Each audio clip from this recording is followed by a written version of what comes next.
Hello. I am NightSleepWhisper. As the night grows quiet, it is time to rest your mind. In tonight's long journey, we will discover the courage of a blacksmith and the unveiling of dark secrets. This story, which will accompany you through 50 chapters, is designed to help you drift into a deep sleep.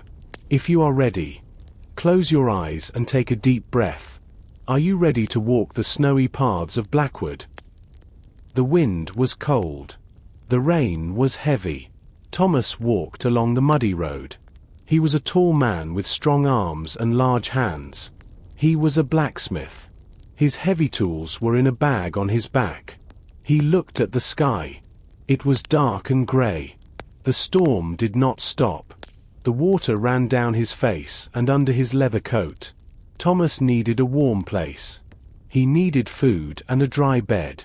He saw a small light in the distance. He walked faster. Soon, he reached a small village. The name of the village was Blackwood. The houses were made of dark stone and old wood. They looked very strong. No one was on the streets because of the storm. The village felt very quiet. Only the sound of the rain hitting the stone ground could be heard. He walked toward the center of the village. The mud made his boots heavy and slow. His wet clothes felt very cold against his skin. He saw a wooden sign hanging from a large building. The sign had a picture of a golden tankard. This was the village inn. It was a place for travelers to rest. Thomas stopped in front of the large wooden door. He was very tired. He wanted to sit by a big fire. He wanted to dry his wet coat. He reached out and knocked on the door. The wood was thick and wet. He waited for a long moment. No one answered. He felt the cold wind on his neck. He knocked again. He used his heavy fist to make a loud noise. The sound of his knocking echoed in the empty, dark street. Finally, he heard the sound of a heavy metal bolt moving inside. The door opened a little bit. A woman looked out. Her face was pale in the light of a small candle. She looked worried and tired. "Who are you?" she asked. Her voice was very low. "I am Thomas," he said. "I am a blacksmith. I am traveling to the city. Can I stay here tonight? I have coins for a bed." The woman looked at his face. She looked at his heavy bag of tools. She opened the door wider to let him in.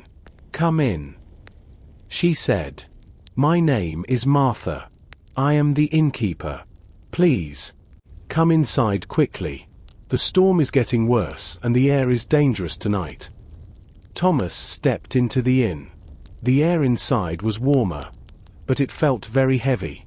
There was a fire in the fireplace, but it was small and weak. The room was dim. He saw 3 men sitting at a table in the corner. They did not talk.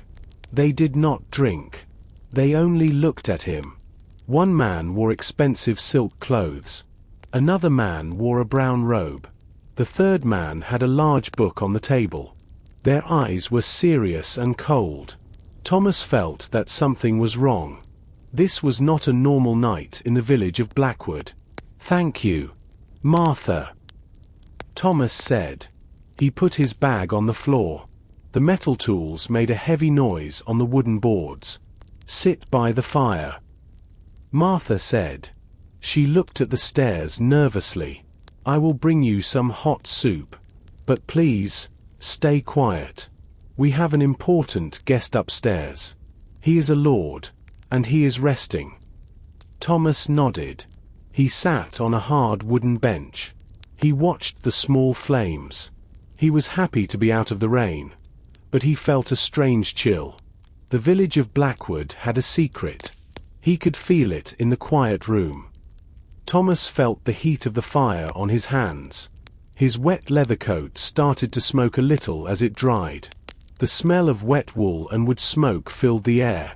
Martha came back with a wooden bowl. The soup was thick and smelled like onions. He was very hungry.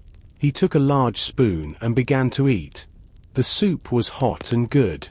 He looked at the 3 men again. The merchant in the silk clothes was shaking. His fingers moved quickly on the table. He looked at the door, then at the stairs, then back at his hands.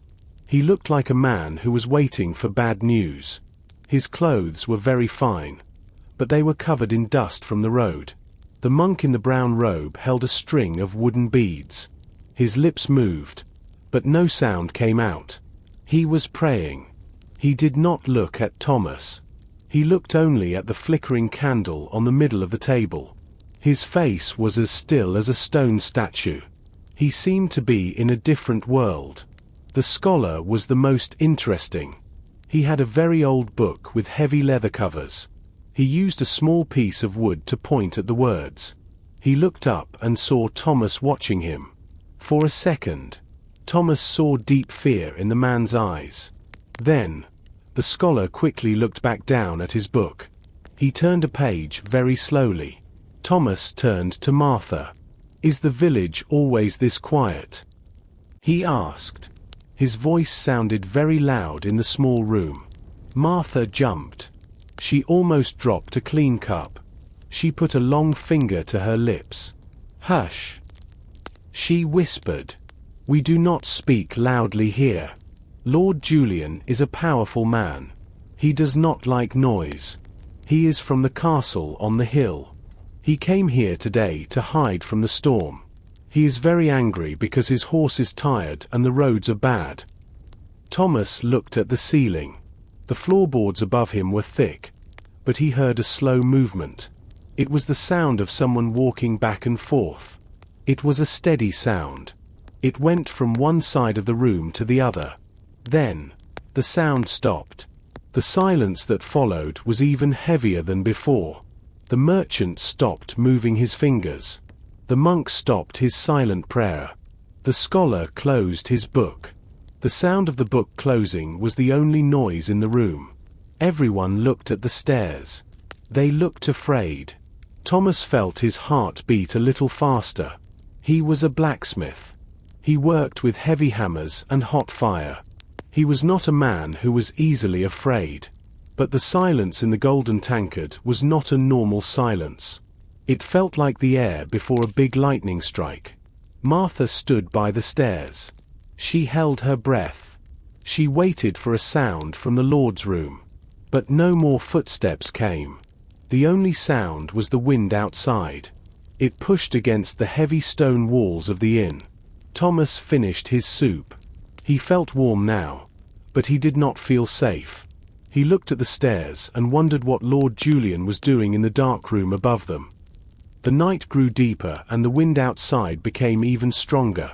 Martha picked up a small silver tray. On the tray was a glass of wine and a piece of bread. She looked at the stairs and then at Thomas. Her hands were shaking. She started to walk up the old wooden steps. The wood made a low, crying noise under her feet. Thomas and the three men in the hall watched her go. Martha reached the top of the stairs. She stood in front of a heavy oak door. This was the best room in the inn. She moved her hand to knock. The sound of her hand hitting the wood was light and fast. "My lord," she called out, "I have your wine and bread. May I come in?" There was no answer. The silence from behind the door was heavy. Martha waited for a moment. She knocked again, more loudly this time. The sound echoed through the hallway. Thomas stood up from his bench. He felt a bad feeling in his stomach. "My Lord Julian." Martha called again.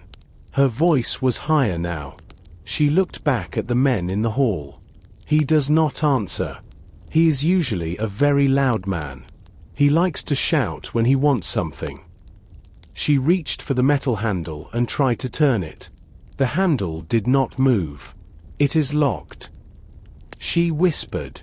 "The door is locked from the inside." The merchant, Silas, walked to the bottom of the stairs. "Perhaps he is sleeping very deeply," he suggested. But his face was white. He did not take his boots off earlier. Martha said, "I heard him walking." Then the walking stopped. Thomas walked up the stairs. He was a large man and he took up a lot of space in the narrow hallway. He looked at the door. He saw that the wooden frame was very strong. He put his ear against the wood. He heard nothing. There was no sound of breathing. There was no sound of a fire in the fireplace. "Step back, Martha," Thomas said. He put his shoulder against the door. He pushed with all his strength. The wood made a sharp, breaking noise. He pushed a second time. The metal lock broke and the door flew open. The room was very cold. The window was closed and locked. A single candle was burning on the table, but the flame was very low. Lord Julian was sitting in a large wooden chair by the cold fireplace. His head was leaning back. His eyes were wide open, staring at the ceiling. His skin was the color of old grey stone. Martha let out a sharp breath of air. The silver tray fell from her hands. The glass broke on the floor, and the red wine spread across the wood like a dark stain. "He is dead," the monk said from the doorway. He crossed himself. Thomas walked slowly into the room. He did not touch anything. He looked at the Lord. There was no blood. There was no knife. There was no struggle. The room was perfectly tidy. The only way into the room was the door they just broke, which was locked from the inside. Nobody could get in, Thomas said quietly, and nobody could get out. The air in the room felt frozen. Martha covered her mouth with her hands. She did not want to look at the dead man in the chair. The merchant, Silas, stood near the door. He was very pale. The monk and the scholar stayed in the hallway. No one wanted to step onto the dark wooden floor of the room. "We must call the village guard," Silas said. His voice was thin and sharp. "This is a terrible thing. A lord is dead in a common inn. There will be trouble for all of us." Martha shook her head. Her eyes were full of tears. "The guard is not here," she said. "The captain and his men went to the north village yesterday. There was a fire at the grain store. They cannot come back tonight. The bridge over the river is broken because of the heavy rain and the storm. We are alone." The scholar, Edward, stepped forward. He looked at the broken lock on the door. Then he looked at Thomas. Thomas was standing still. He was looking at the window, then at the floor, then at the dead man's hands. Thomas did not look afraid. He looked like a man who was solving a difficult puzzle. "You," Edward said, pointing at Thomas. "You are a blacksmith. You understand how doors and locks work. You have a calm face. You are not from Blackwood. You do not have a reason to hate Lord Julian." Thomas turned his head. "I am just a traveler," he said. "The roads are closed." Silas added. He looked at the other guests. "We are trapped here with a dead body. If we wait for the guard, the killer might escape into the woods. Or maybe the killer is still in this building." The room became very quiet again. The guests looked at each other with suspicion. Everyone was a stranger to someone else. "Please," Martha whispered to Thomas. "You have strong hands and a clear mind. Look at the room. Tell us what you see. We need to know what happened before the morning comes." Thomas looked at the people in the hallway. He saw their fear. He knew that if he did not help, there might be more violence. He looked at the body of Lord Julian. The Lord was a large man with a red face and expensive rings on his fingers. He looked like he was about to speak, but his life had been cut short. "I am not a detective," Thomas said. "I work with iron and fire, but I can see things that are out of place. I will look at the room. But everyone must stay in the hallway. Do not touch anything." The others nodded quickly. They were happy to stay away from the dead man. Thomas stepped further into the cold room. He held his small lantern high. The light moved across the walls. He looked at the heavy wooden door he had just broken. He looked at the iron bolt. It was bent from his shoulder, but it was definitely locked from the inside. Thomas walked to the window. He pushed against the glass. It was solid. The metal latch was closed. There were no marks on the wood. He looked at the floor near the window. There was no mud and no water. The door was locked. Thomas said to the people in the hallway, "The window is locked. This room is like a box of stone and wood. How did death enter?" Thomas knelt down by the heavy oak door. As a blacksmith, he knew everything about iron and wood. He knew how things were put together and how they were broken. He looked closely at the lock. It was a large, heavy piece of iron. The bolt was still sticking out of the side of the door. Because Thomas had pushed the door open with his strong shoulder, the wood around the lock was splintered and cracked. The bolt is fully extended, Thomas said. He pointed to the piece of metal. This means the door was definitely locked from the inside. A person cannot move this bolt from the hallway. There is no space for a tool, and the metal is too heavy. He looked at the keyhole. A large iron key was sitting in the lock on the inside of the room. It was slightly bent now from the force of the door opening, but it was still there. "Look," Thomas told the others. "The key is still in the lock. If someone was outside and had another key, they could not put it in. The hole is blocked by the key on the inside." Edward the scholar leaned forward, holding his breath. "So, no one could enter through the door, and no one could leave through the door and lock it behind them. Is that correct?" "Yes," Thomas said. "Unless the person is a ghost who can walk through walls." The monk, Brother Peter, crossed himself again. His face was very white in the dim light of the hallway. "We should not talk of ghosts. This is a house of God's people." Thomas ignored the monk.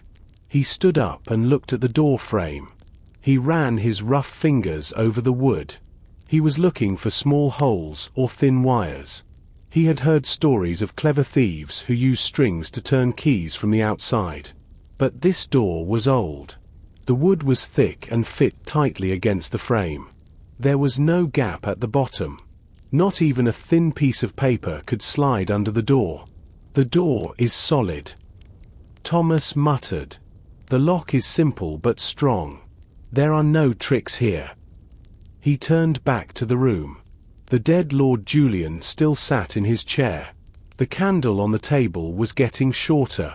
The light was dancing on the walls, making the shadows look like moving people. Thomas felt the eyes of the guests on his back. They were waiting for him to find an answer, but the lock only offered more questions.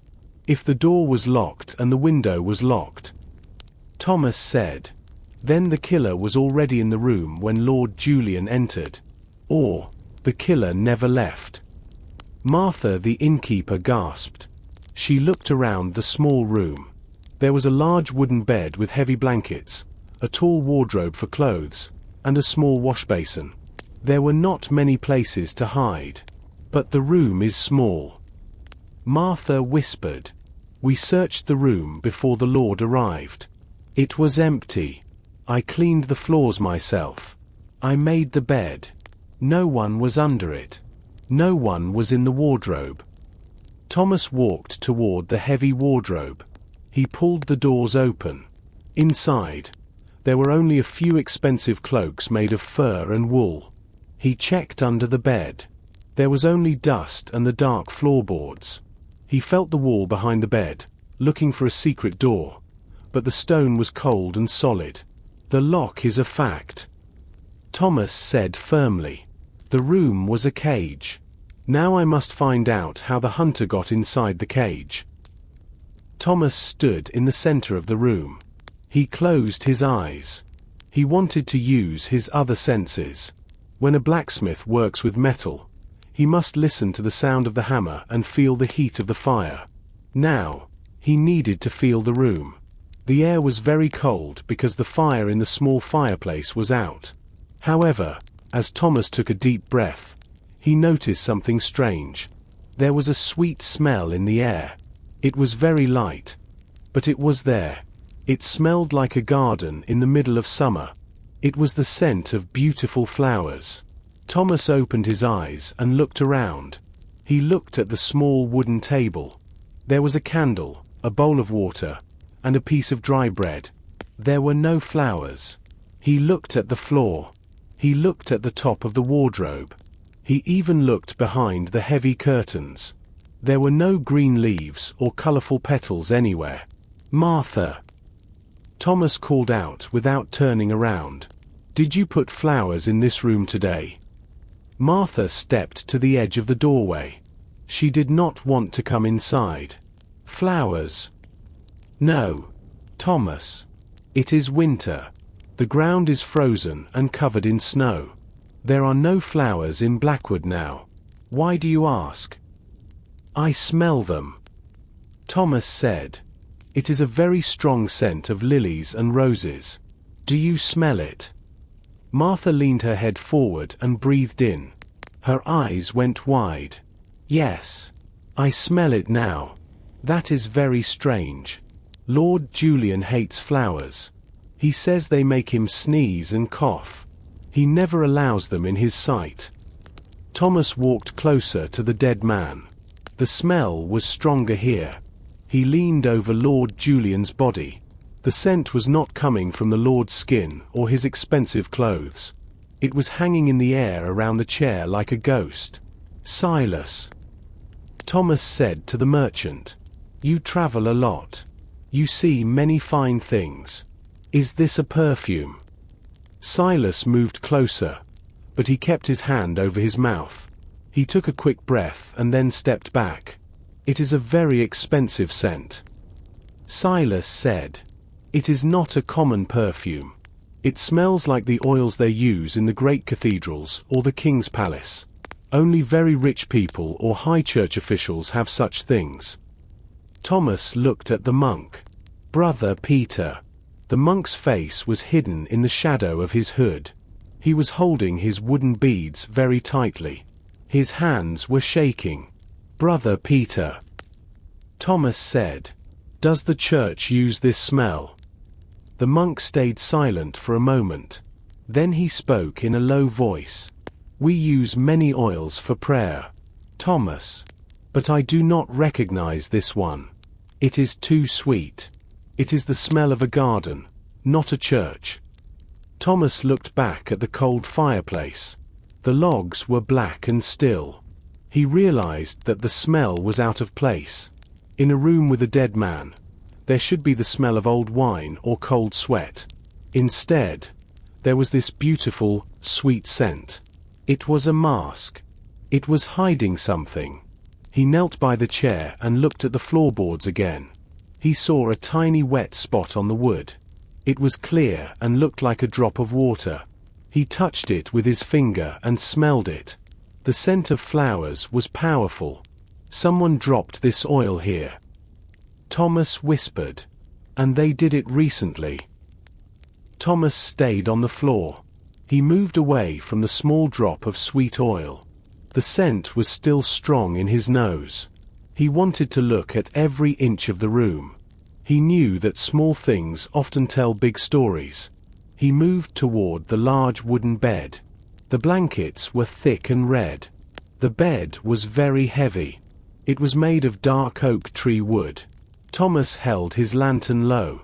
The light went under the bed. It was dark and dusty there. At first, he saw nothing. He saw only the dust and the heavy legs of the bed. But then, something caught the light. There was a tiny flash of silver near the back wall. "What is that?" Martha asked from the doorway. She was trying to see, but she did not want to step on the red wine stain. Thomas reached out his long arm. His fingers were strong and covered in old scars from his work as a blacksmith. He stretched his body and reached deep under the bed. He felt something hard and round. He picked it up and pulled his hand back. He stood up and opened his hand.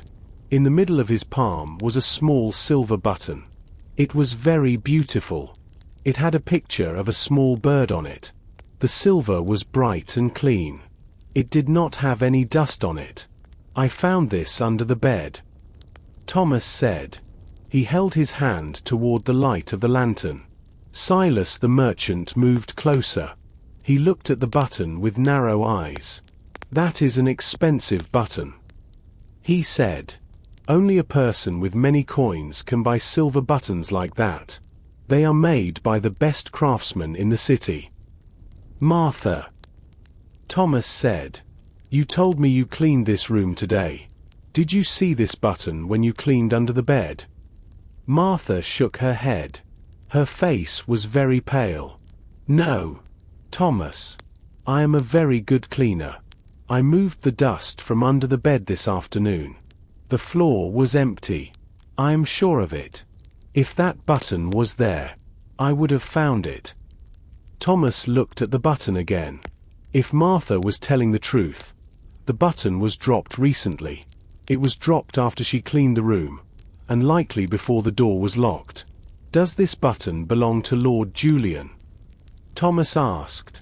He walked over to the dead man in the chair. He looked at the Lord's clothes. Lord Julian wore a heavy coat of dark blue velvet. Thomas checked the buttons on the Lord's coat. They were made of gold, not silver. They were much larger and had a different picture on them. It is not his, Thomas said quietly. He looked at the people in the hallway.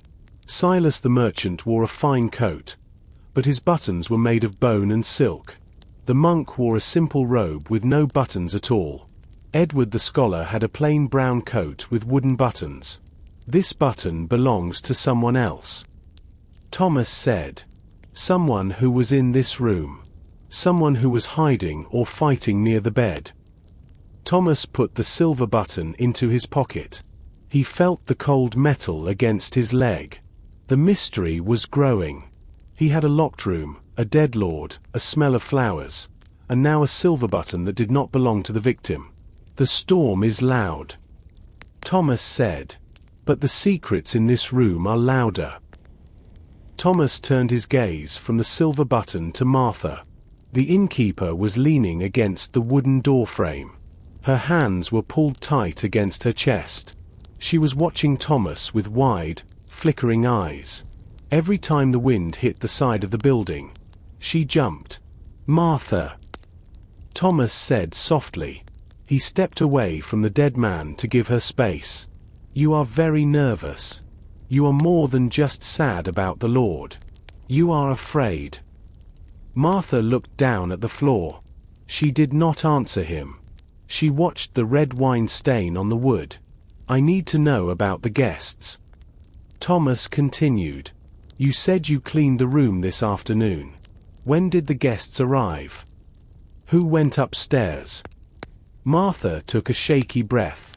The merchant, Silas, arrived first. He came just before the rain started. He was angry about the mud. Then Brother Peter came. He wanted a quiet place to pray. The scholar, Edward, arrived an hour later. He asked for a room with a large table for his books. And Lord Julian? Thomas asked. He arrived last. Martha whispered. He was shouting at his driver. He came inside and went straight to this room. He told me to bring wine and not to let anyone disturb him. Thomas walked closer to her. Did anyone else come to the stairs? Did you see Silas, Edward, or Brother Peter near this door after the Lord went inside? Martha's eyes moved quickly to the hallway where the three men stood. She looked back at Thomas and lowered her voice so much that he had to lean in to hear. I saw Silas, she said. He was standing at the top of the stairs. This was about an hour ago. He said he was looking for a towel, but he was very close to Lord Julian's door. When he saw me, he turned around and went back to the hall very fast. Thomas looked out into the hallway. Silas was talking to Edward in a low voice. The merchant looked calm now, but Thomas remembered the expensive silk on his coat. "Is there anything else, Martha?" Thomas asked. "Tell me the truth. If you hide things, I cannot help you. The village guard will think you are part of this." Martha's face turned even paler. She grabbed Thomas's leather sleeve with her cold fingers. Lord Julian was not alone when he first arrived. She confessed. There was a man in a dark cloak with him. They went into the room together. They were arguing. I heard their voices through the door. The other man had a voice like gravel. But 10 minutes later, I saw the man in the cloak leave the inn. He did not say goodbye. He just walked out into the storm. "Why didn't you tell me this before?" Thomas asked. "Because I was scared." Martha cried quietly. The man in the cloak had a sword. A very big sword. He looked like a hunter. I thought he was the one who killed the Lord. But then I remembered the door was locked from the inside. If the man left, how did the Lord lock the door behind him and then die in his chair? Thomas thought about this. A man with a sword, a silver button, and a locked room. The puzzle was missing many pieces. "Go downstairs, Martha," Thomas said. "Prepare some tea for everyone. We all need to stay in the main hall. I do not want anyone walking near these rooms for now." Martha nodded and hurried away. Thomas stayed in the room for a moment longer. He looked at the window again. The mystery was not just about the lock. It was about the people in the shadows. Thomas walked down the narrow stairs. The wooden steps made a low, crying sound under his heavy boots. He entered the main hall of the inn. The room was large and the stone walls were cold. A long wooden table sat in the middle of the room. Martha was there. She was placing heavy clay cups on the table. The steam from the tea rose into the dim light. The 3 men were already sitting. They were like statues made of shadow. Silas the merchant sat at the end of the table. He was rubbing his hands together. He wore a heavy coat of green silk and dark wool. He looked like a man who was very cold, even though he was near the fire. Brother Peter sat in the middle. His hood was pulled low over his eyes. He held his wooden beads and his lips moved in a silent prayer. Edward the scholar sat at the other end. He had his large book open, but he was not reading. He was staring at a candle. Thomas sat down at the head of the table. He looked at each man slowly. He wanted them to feel his gaze. In the forge, Thomas had to watch the metal change color. He had to be patient. Now, he watched the faces of the men. "We are staying here tonight," Thomas said. His voice was deep and steady. "The storm is too strong and the bridge is gone. We have a dead man upstairs. We must talk." Silas looked up. "What is there to talk about?" "It is a tragedy. Lord Julian was old. Maybe his heart simply stopped." The door was locked from the inside. Edward added. He did not look away from the candle. "It is a mystery of the mind. How can a man be killed in a room that no one can enter?" Thomas leaned forward. "I found things in that room. I found a scent of flowers. I found a silver button." He noticed Silas move his arm quickly. The merchant pulled his sleeve down. Thomas did not say anything yet. He looked at Brother Peter. The monk's hands stopped moving on his beads for a second, then started again. "We are all strangers here," Thomas said. "But we are all part of this now. Martha told me a man in a dark cloak was with the Lord. Do any of you know this man?" The hall was silent. The only sound was the crackling of the wood in the fireplace and the wind hitting the heavy shutters. "I saw no one," Brother Peter said softly. "I was in the chapel area near the kitchen. I was praying for a safe journey. I was in my room." Edward said, I was studying the old maps of this region. I heard voices, but I did not see faces. Silas cleared his throat. I saw a man leave. He was tall. He had a long black coat. He walked out into the rain like he was not afraid of the water. He looked like a soldier. Thomas nodded. He watched Silas. The merchant was talking too much. He was trying to be helpful, but his eyes were jumping from the door to the window.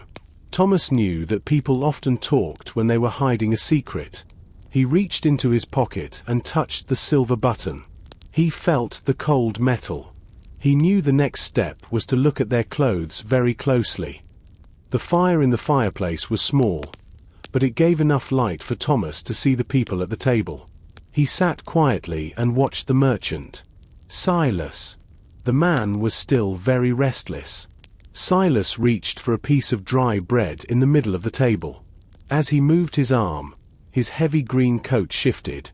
Thomas leaned back a little to get a better view. The merchant's coat was very fine. It was made of thick wool and trimmed with green silk. It was the kind of coat a man wears when he wants everyone to know he has many gold coins. Silas had many buttons on the front of his coat. They were arranged in a neat line. Thomas looked at the buttons.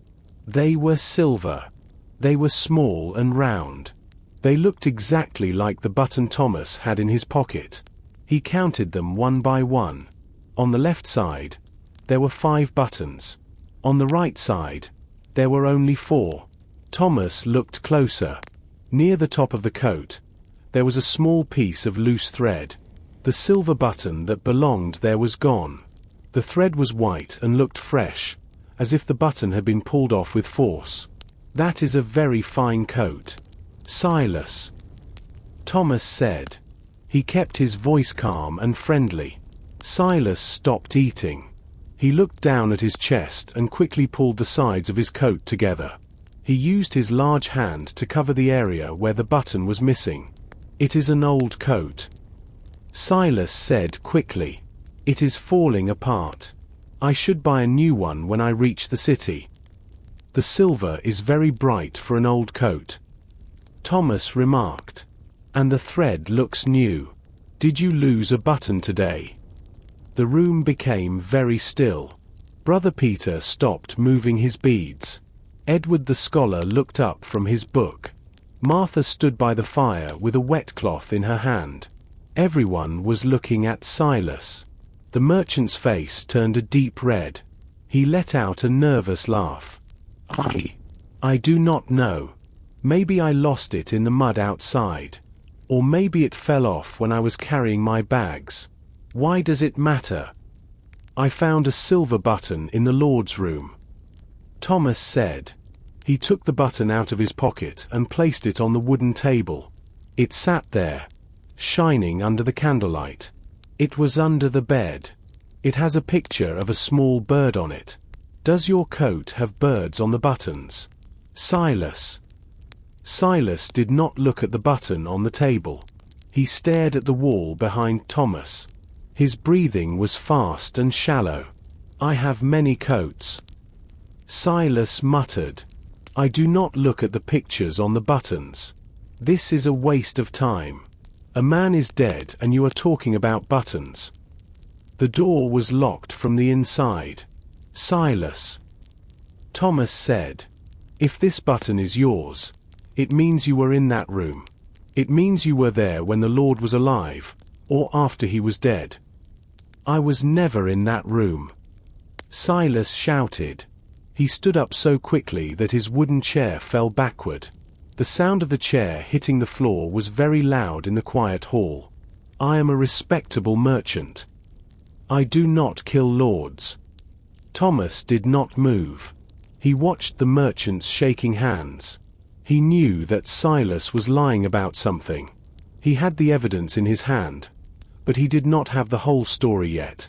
He needed to know why Silas was in the room and how he got out of a locked door.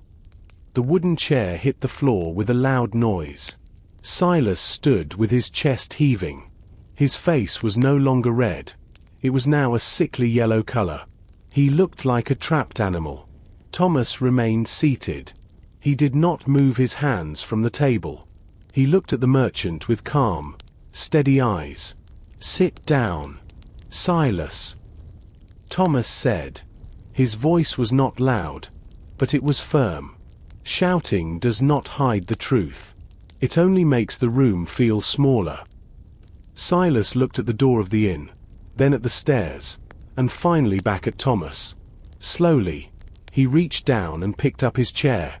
He sat back down, but he stayed on the edge of the seat. He did not touch his tea. "I am a merchant," Silas said, his voice shaking. "I travel many miles every week. I stay in many inns. I walk through forests and over mountains. Do you know how many times I snag my coat on a branch? Do you know how many times a button falls off while I am carrying my heavy boxes? I am sure it happens often." Thomas replied, "But this thread is very clean. It is not dirty from the road. It looks like the button was pulled off very recently, perhaps even tonight."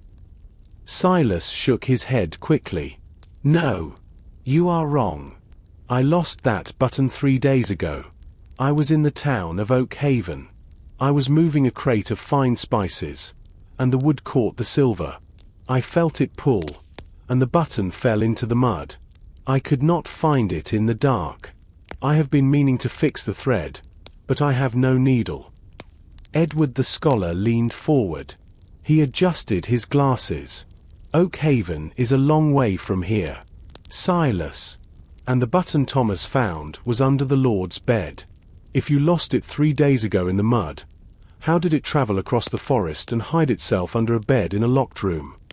"I do not know," Silas cried. He looked at Martha. "Maybe the innkeeper found it. Maybe she picked it up from the road and put it there to make me look like a thief." Martha gasped. She dropped her cleaning cloth. "I would never do such a thing. I only want peace in my house. I did not even know your buttons had birds on them until this moment." Thomas picked up the silver button. He turned it over in his fingers. The silver felt cold. He looked at the back of the button. There was a tiny piece of green silk still stuck to the metal. It was the exact same color as Silas's coat. "You are lying, Silas," Thomas said directly. "There is green silk on this button. If you lost it in the mud in Oak Haven, there would be dirt. But there is only silk. This button was pulled from your coat inside that room. Why were you there? Did you kill Lord Julian for his gold?" Silas put his head in his hands. "I did not kill him," he whispered. "I was in the room. Yes. But he was already dead when I arrived. I went there to talk to him about a debt. The door was not locked then. I saw him in the chair, and I panicked. I saw his gold rings and I reached for them.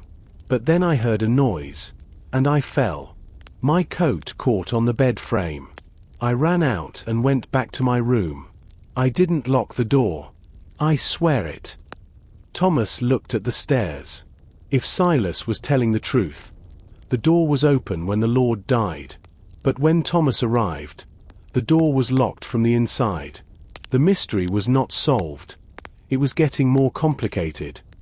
The rain continued to beat against the stone walls. Silas sat with his head down. He looked like a man who had lost everything. Thomas was thinking about the locked door. If Silas left the room and did not lock it, who did? The merchant story was possible, but it made the mystery harder to solve.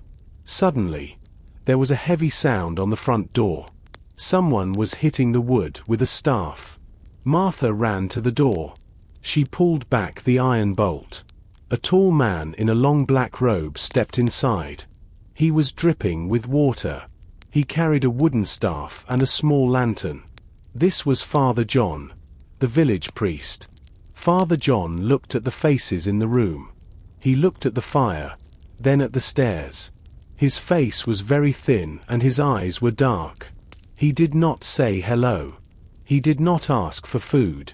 He shook the water from his heavy cloak. "The shadow is here," Father John said. His voice was deep and very serious. "I felt it in the wind. I saw the crows leaving the trees before the sun went down. Death has come to Blackwood." Martha bowed her head. She looked very respectful. "Father John, it is true. Lord Julian is dead upstairs in his room." The priest did not look surprised. He walked to the fire and held out his hands. His fingers were long and pale. "I knew it," he whispered. "The old curse has returned. This village was built on a dark secret. Every 50 years, the iron key turns, and a life is taken. The stone walls remember the blood of the past." Thomas stood up. He did not like talk of curses or ghosts. He liked things he could touch, like iron, wood, and hammers. "Father John, I am Thomas. I am a blacksmith. We do not need curses tonight. We need to know how a man died in a locked room." Father John turned to look at Thomas. He looked at Thomas's strong arms and his leather clothes. "A blacksmith seeks to fix what is broken." The priest said, "But you cannot fix a curse with a hammer.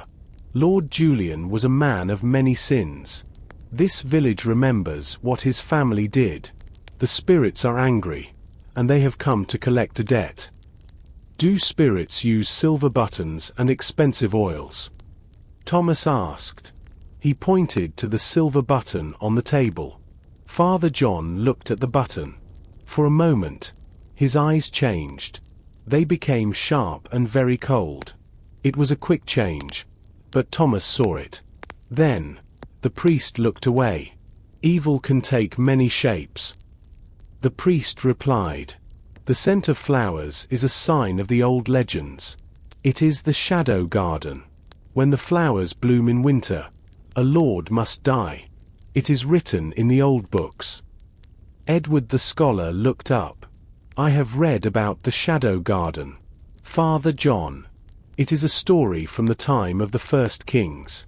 But it is only a story. It is a legend for children. Tell that to the dead man upstairs." Father John said. He looked at Brother Peter. "Brother, why are you silent? We must pray. The curse will not stop with one death." Thomas watched the priest. Father John seemed very certain about this curse.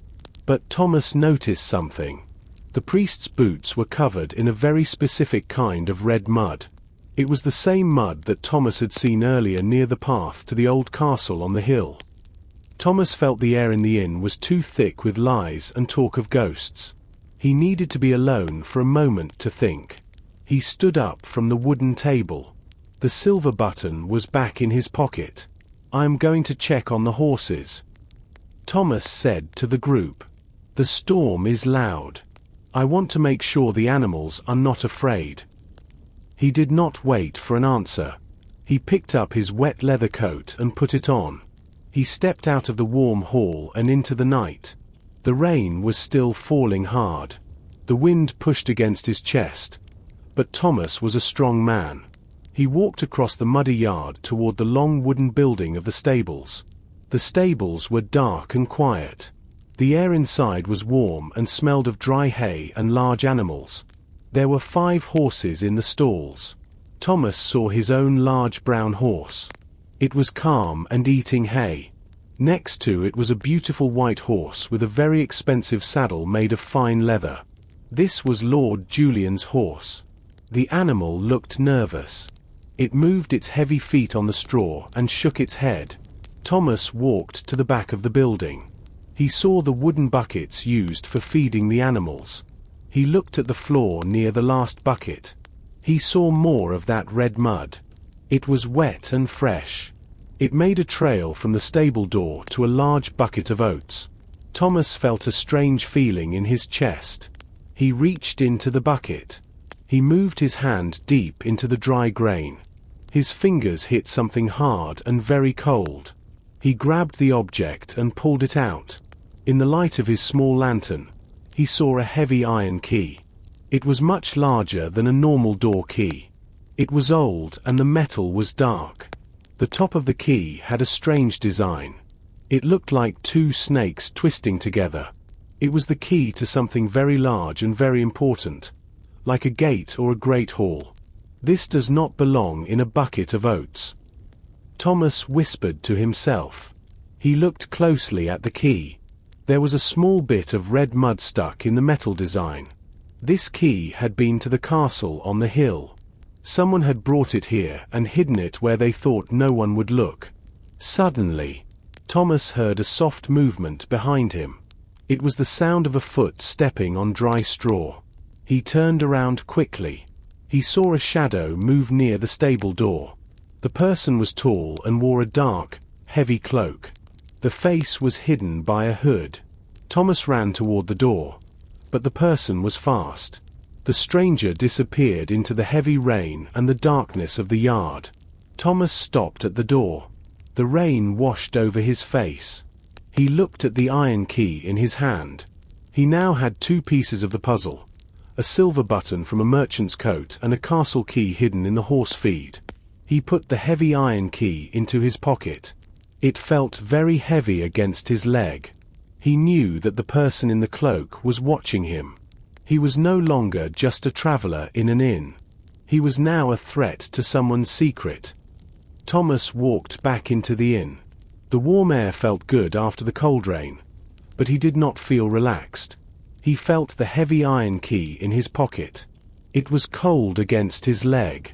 He looked around the main hall. Silas the merchant was gone. Martha was in the kitchen. Only a few candles were still burning. Thomas did not go to his bed. He wanted to look around the inn. He walked quietly toward a small corner near the back of the building. There was a small library there. It was just a few wooden shelves with old, dusty books and some maps of the valley. As he got closer, he saw a flickering light. He stopped. He stayed in the shadows and watched. Someone was standing by the bookshelves. It was Brother Peter, the monk. He was no longer praying with his beads. He held a small candle in one hand. With his other hand, he was pulling books from the shelves. Brother Peter was moving quickly. He looked at the cover of a book, then put it back. He opened another one and turned the pages very fast. The sound of the old paper moving was loud in the quiet room. He looked worried. His eyes were wide, and he kept looking over his shoulder toward the stairs. "Are you looking for a prayer book, brother?" Thomas asked. He stepped out of the shadows. Brother Peter jumped. He dropped the candle, and it hit the floor. The flame went out. Now the only light came from the moon through a small window and the dim fire in the hall. "Thomas, you scared me," the monk said. His voice was high and thin. Thomas walked closer. He looked at the book in the monk's hand. It was not a book about God. It was a very old book with a dark leather cover. It had maps and drawings of stone buildings. "It is late for reading," Thomas said.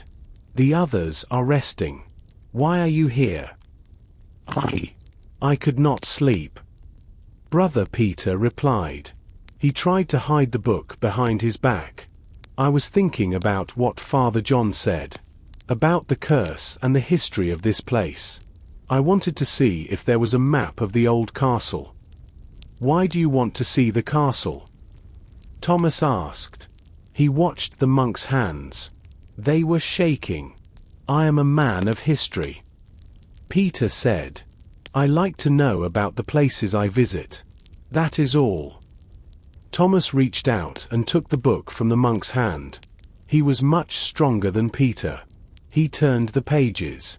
He saw a drawing of a large iron gate. It had two snakes twisting together at the top. It was the same design as the key in Thomas's pocket. "This is the gate to the castle," Thomas said, pointing at the picture. "Do you know where this gate is?" Brother Peter looked at the floor. "The legend says it is the entrance to the deep cellars. But the gate has been locked for 100 years. No one has the key. Thomas felt the weight of the iron key in his pocket. He did not show it to the monk. He did not trust Brother Peter. The monk was looking for something, and he seemed very desperate to find it. "Go to bed, brother," Thomas said firmly. "The morning will come soon. We will have many questions when the sun rises." Brother Peter nodded quickly. He did not say another word. He walked away toward the stairs. Thomas watched him go. The monk was hiding a secret, just like the merchant and the priest. Thomas looked back at the drawing of the snakes. He knew he had to go to that gate. Thomas looked out the window. The rain had stopped. It was replaced by a deep silence.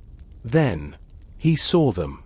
Small white shapes were falling from the dark sky. It was snow. At first, the snow was light. But soon, it became a heavy storm of white. The wind pushed the snow into big piles against the doors and windows. Thomas watched as the world outside turned white. The muddy road was gone. The stone fences were gone. Only the white hills remained. Martha walked into the room. She was holding a candle. Her face looked very old in the yellow light. She looked at the window and sighed. "The road to the city is gone," she said. "The snow is too deep. Even the strongest horse will sink into it. We are alone in Blackwood now." Silas the merchant came down the stairs. He was rubbing his arms to stay warm. He looked at the window and his face fell. "This is not possible," Silas said. "I have a business in the city. I have goods to sell. I cannot stay here for days." "You have no choice, Silas," Thomas said. "Nature has locked the doors. We are in a cage now." Edward the scholar sat at the table. He did not look angry like Silas. He looked serious. "A cage is a good word, Thomas. We are in a cage with a mystery. And perhaps we are in a cage with a murderer. If no one can leave, the person who killed Lord Julian is still in this building." The thought made the room feel very small. The stone walls felt like they were moving closer. Thomas thought about the iron key and the silver button. He thought about the monk in the library and the priest with the red mud on his boots. "Martha," Thomas said, "is there another way out of the village? A secret path?" Martha shook her head. "Only the mountain pass. But that is even worse in the snow. The snow there is as high as a man's head. No. We are stuck. We must wait for the sun to melt the ice, and that might take a week." A week was a long time. Thomas knew that people would get angry and afraid. Secrets would become harder to keep. He looked at Silas, who was staring at the snow. Then he looked at Edward, who was looking at him. "We must stay in the hall tonight," Thomas told them. "We will keep the fire burning. We will take turns watching the door. We cannot trust the shadows anymore." He sat down by the fire. He felt the weight of the mystery. The snow was falling and falling, making the silence outside very heavy. Inside the inn, the air was full of suspicion. Every look and every word felt like a weapon. Thomas closed his eyes for a moment, but he did not sleep. He listened to the wind and the soft sound of the snow hitting the glass. He was waiting for the next move. The fire in the main hall was dying. The orange light moved slowly across the stone walls. Silas was asleep in a chair. He made a low, rhythmic noise through his nose. Edward the scholar was leaning against a pillar with his eyes closed. Martha was in the kitchen, probably cleaning the last of the wooden bowls. Thomas did not want to sleep. His mind was like a hammer hitting an anvil. He kept thinking about the locked room and the silver button. He stood up and started to walk around the edge of the room. He ran his hand over the cold stones. He was looking for anything unusual. At the far end of the hall, There was a very large tapestry. It was old and covered in dust. It showed a picture of a king in a forest with his hunting dogs. The colors were faded and gray. Thomas stopped in front of it. He noticed that the bottom of the tapestry moved slightly. "There is no wind in here," Thomas whispered to himself. He reached out and touched the heavy fabric. It was very cold and felt damp. He pulled the edge of the tapestry to the side. Behind it, the wall was not made of stone. Instead, there was a small wooden door. It was painted the same color as the dark shadows of the hall. Thomas held his breath. He looked back at Silas and Edward. They did not move. He pulled the tapestry further back and looked at the door. It was small. A man would have to bend his back to go through it.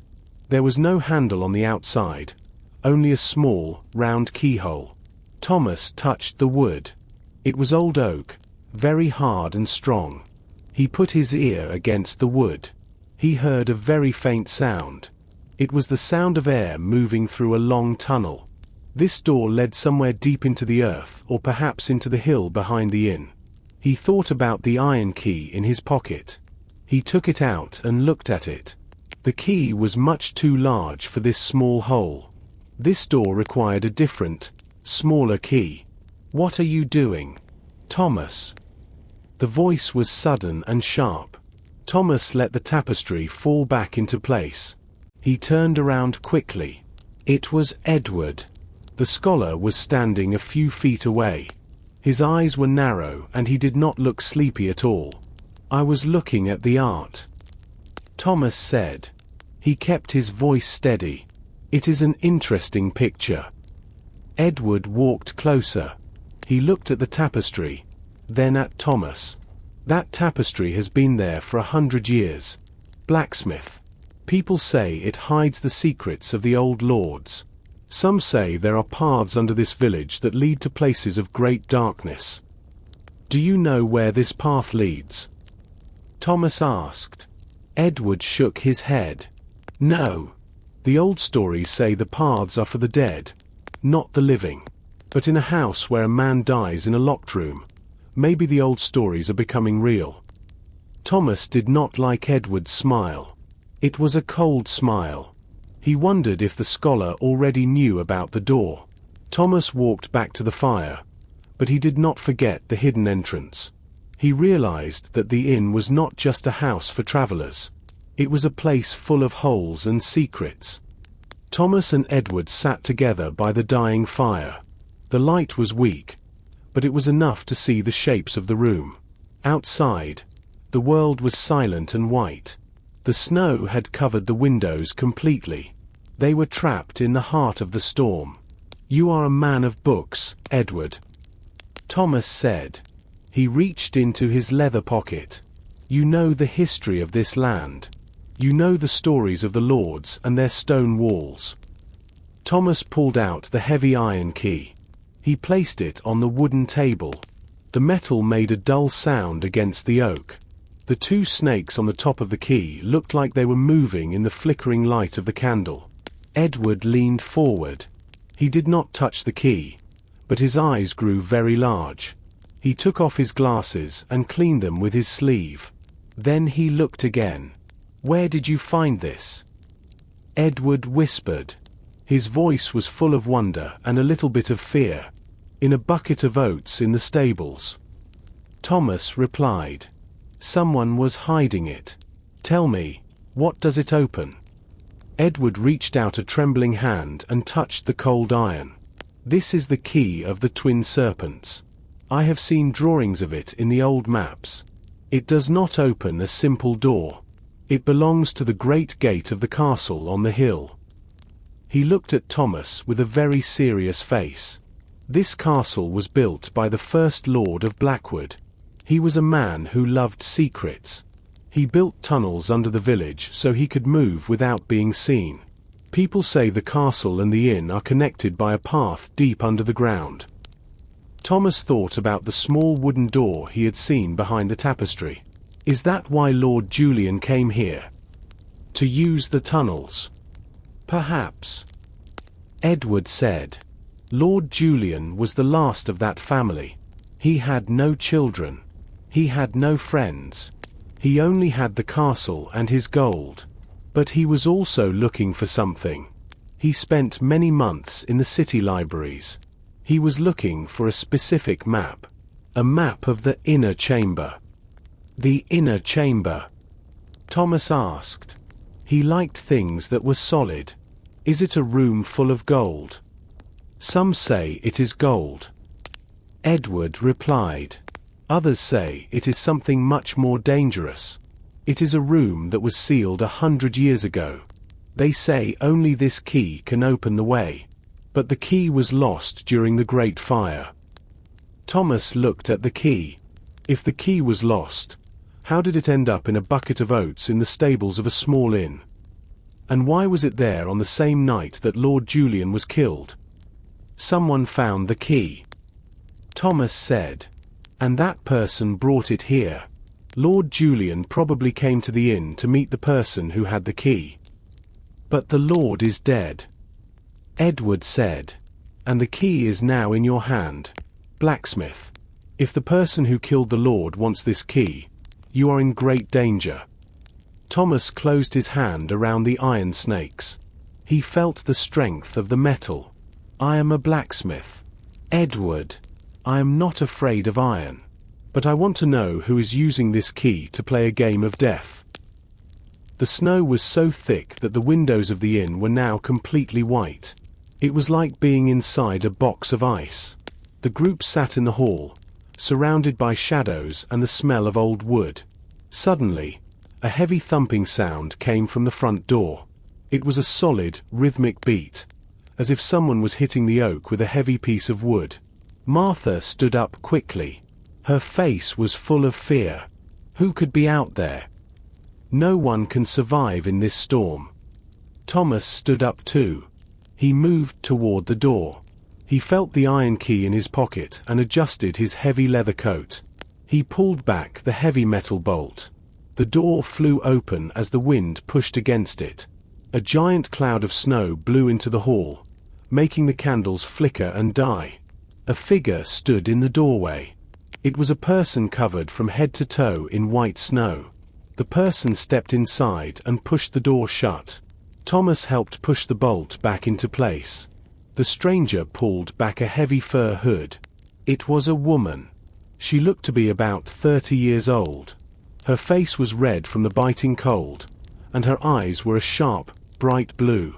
She was not a common traveler. She wore leather armor over her wool clothes, and a long, heavy sword was hanging at her side. "The fire," she said. Her voice was low and raspy. "I need the fire." Martha rushed to her side. She helped the woman remove her heavy, wet cloak. Beneath the cloak, the woman's clothes were fine but practical. She looked strong and capable. She walked to the fireplace and held her hands over the small flames. She was shaking with cold. "My name is Elena," she said after a few minutes. She looked at the men sitting at the table. Her gaze was suspicious. "I am a traveler. I have been riding through the forest for 2 days. No one travels in this weather for fun," Silas said from his chair. He looked at her sword with nervous eyes. "Why are you here in Blackwood?" Elena looked at Silas, then at the stairs. She seemed to be looking for something. "I had an appointment. I was supposed to meet a man here.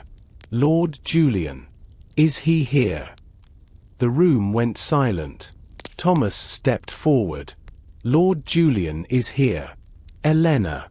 But he cannot meet you. He was found dead in his room tonight." Elena did not scream.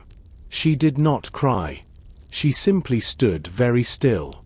Her hands, which were still over the fire, became tight.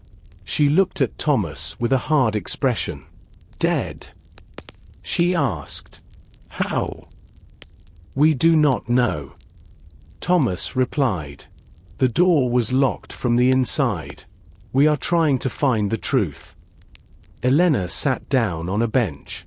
She looked exhausted, but she kept her hand near the handle of her sword. "I was his messenger," she whispered. "I was bringing him news from the south. News that he was waiting for very impatiently."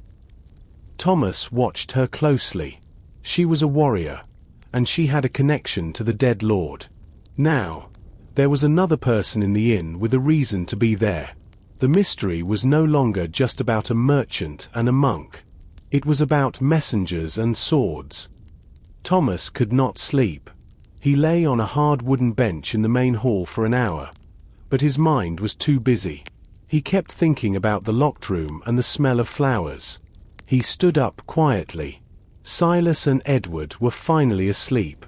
He picked up a candle and walked back up the stairs. The old wood made a low groaning sound under his weight, but he moved as softly as he could. He entered the room where Lord Julian lay. The room was even colder now.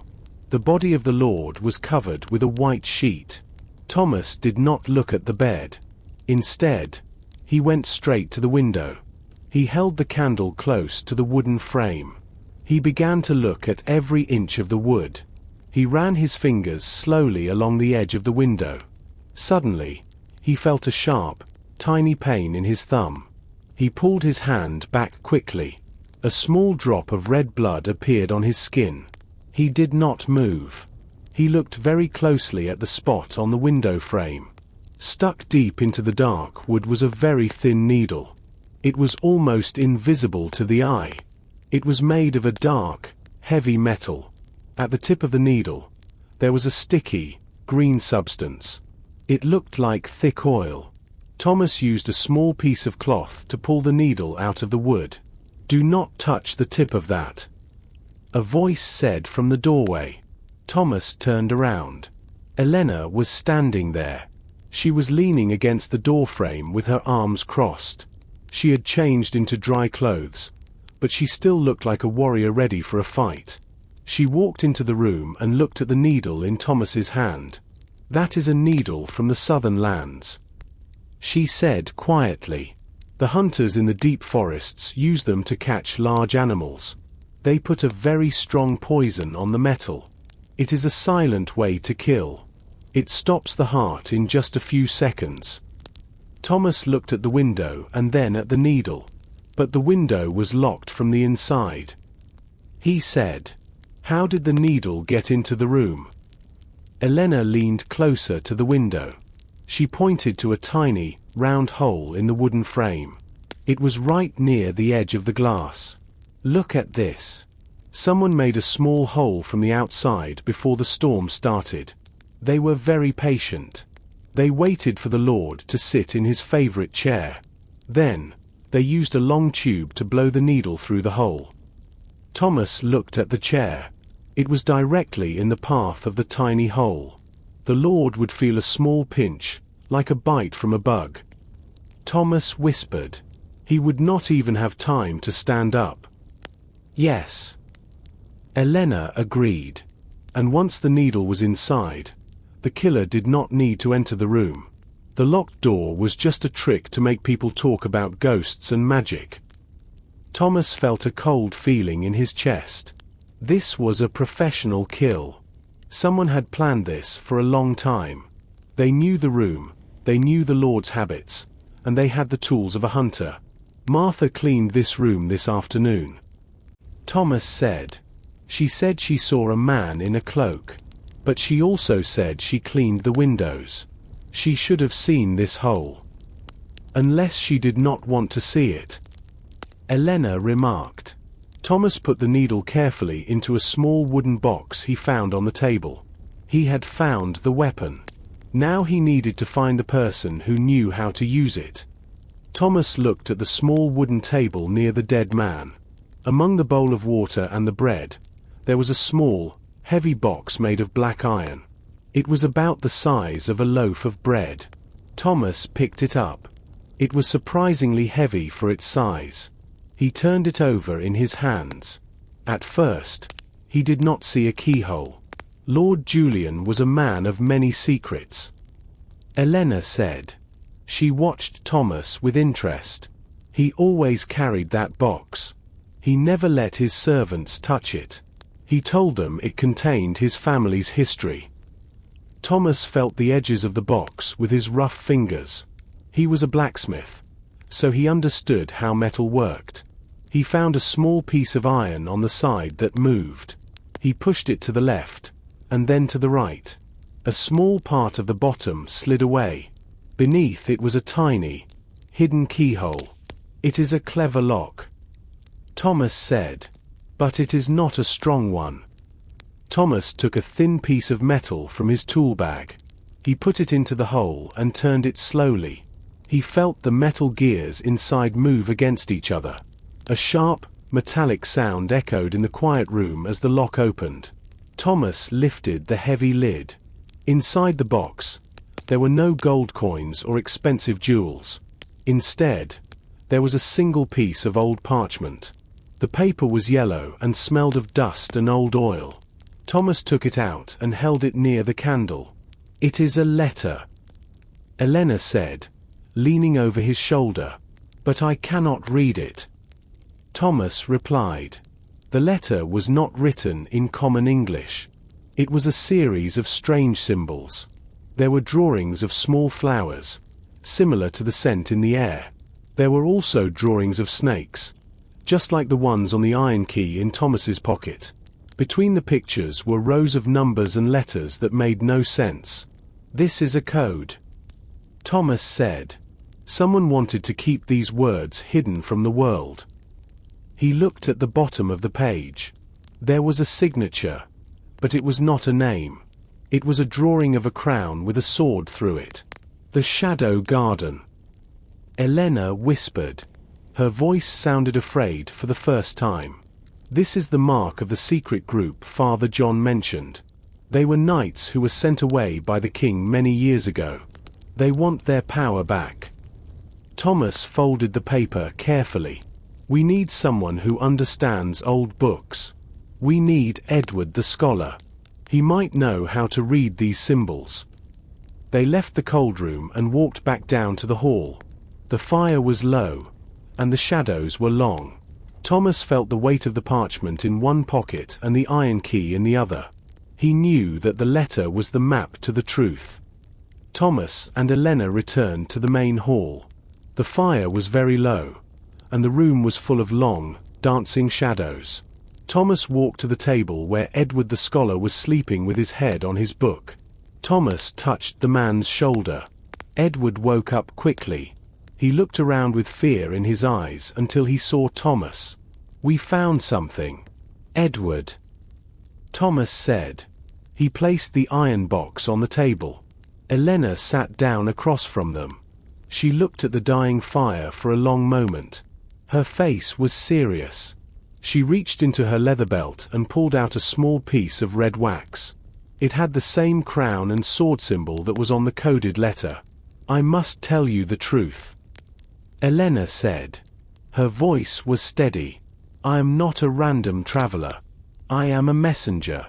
I work for a group of people in the south who want to protect the kingdom from the Shadow Garden. Lord Julian was our contact here." Thomas looked at her. "So, you were not just coming for a meeting. You were bringing him something." "Yes," Elena replied. "I was bringing him information about a map.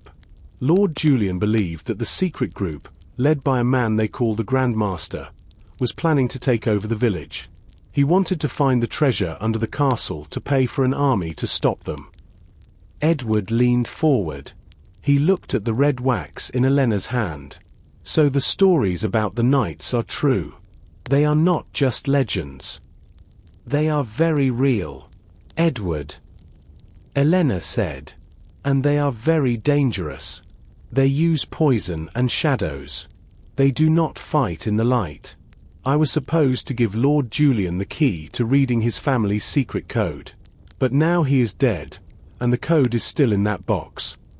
Thomas took the yellow parchment out of his pocket. He spread it on the table. The strange symbols looked like tiny insects crawling across the paper. There were circles, lines, and small pictures of flowers and snakes. "Can you read this, Edward?" Thomas asked. Elena was bringing the key, but she does not have the map itself. We have the map, but we do not have the eyes to see the truth. Edward put on his glasses. He looked at the paper for a long time. He moved his candle closer. It is a complex system. He whispered. It uses the names of the stars and the shapes of the valley. But look here. These snakes, they are not just pictures. They are directions. Directions to what? Thomas asked. To the entrance. Edward said. The letter says the way is not through a door, but through the earth itself. It mentions a place where the water meets the stone. Thomas thought about the iron key in his pocket. He thought about the small door behind the tapestry. The pieces were starting to fit together, but the picture they made was dark and full of danger. Edward pulled a small magnifying glass from his bag. He moved it slowly over the yellow parchment. Thomas and Elena watched him.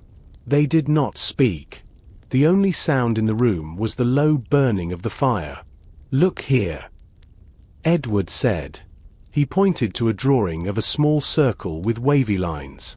This symbol usually means water in old maps, and these straight lines represent the heavy foundation stones of the castle. The well in the courtyard? Thomas asked. No, Edward replied. He shook his head. The well is in the middle of the yard. This water is moving. It is the underground stream that runs beneath the hill. The letter says the hidden room is exactly where the stream disappears into the deep rock. Elena nodded. Lord Julian once told me about a secret cellar. He said it was always cold and damp. He thought it was just an old storage room for wine. He never searched it because the air was too thin. Edward moved his finger to the snake symbols. The snakes show the path through the tunnels. You must follow the direction of their heads. If the heads point to the left, you take the left tunnel. If they point down, you go deeper into the earth. It is a guide for the underground maze. Thomas looked at the paper.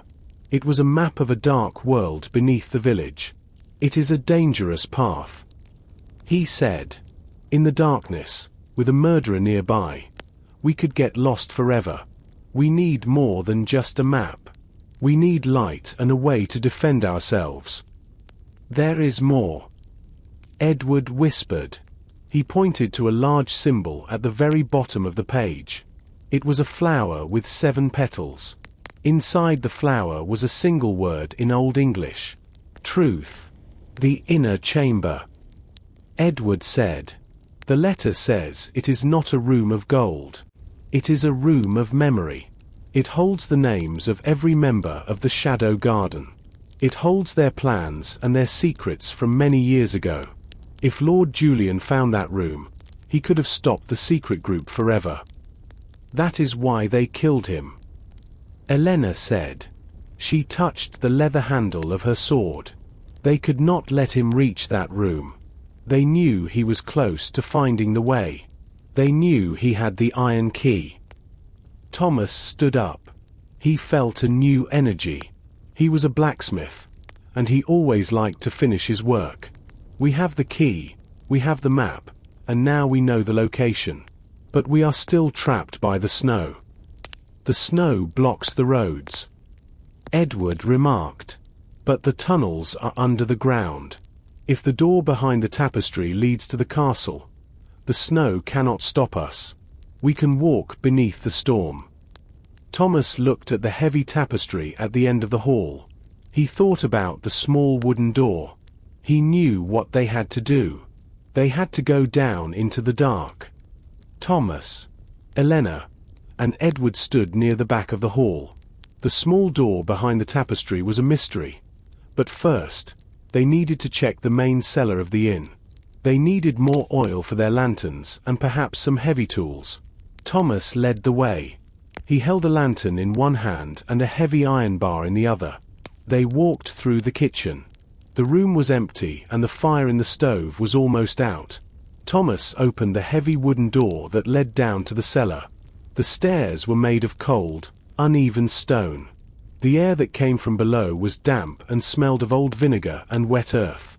As they walked down, the light from the lantern moved across rows of large wooden barrels. These barrels held the inn's wine and ale. The cellar was much larger than Thomas expected. It stretched far back into the darkness. "Wait," Elena said suddenly. She put her hand on the handle of her sword. "I hear something." Thomas stopped. He held the lantern higher. At first, there was only the sound of the wind outside. Then, he heard a muffled noise. It was a rhythmic sound, like someone trying to speak through a thick cloth. It was coming from behind the largest wine barrels at the very back of the room. They walked slowly toward the noise. Thomas moved the light around a heavy wooden pillar. On the floor, hidden in the shadows, was Silas the merchant. His hands and feet were tied tightly with thick rope. A dirty cloth was tied around his mouth. His eyes were wide with terror. Thomas knelt down quickly. He used a small, sharp knife from his belt to cut the ropes. Elena pulled the cloth from the merchant's mouth. Silas gasped for air and began to cough. He was shaking so hard that he could not stand up. "What happened, Silas?" Thomas asked. "We thought you were asleep in the hall." I was thirsty," Silas whispered. His voice was cracked. "I came down here to find a bottle of wine. I did not want to wake Martha. I was looking near the barrels when I heard a footstep behind me. It was a very light sound, like a cat walking on stone." "Did you see the person?" Elena asked. Silas shook his head. "It happened too fast. I turned around and saw a figure in a dark, hooded cloak. I could not see a face. Only two cold eyes. The person hit me on the head with something heavy and metal. I fell to the ground, and everything went dark. When I woke up, I was tied like a piece of meat." Thomas looked at the back of the merchant's head. There was a large, purple bruise near his ear. The blow was strong, but it did not break the bone. "The hooded figure is still here," Thomas said. He looked into the deep shadows of the cellar. "They are not just watching us from the outside. They are inside the inn. They are moving through the shadows while we talk." Silas grabbed Thomas's arm. "We must leave this place." The person was looking for something. "After they tied me up, I heard them moving the barrels. They were searching for a door or a hole in the wall." Thomas looked at the stone wall behind the barrels. He saw a small, dark line in the mortar. Someone had been trying to move the stones. The mystery of the locked room was now a hunt inside the house. Thomas helped Silas stand up. The merchant was still shaking, and his legs were weak like a new lamb.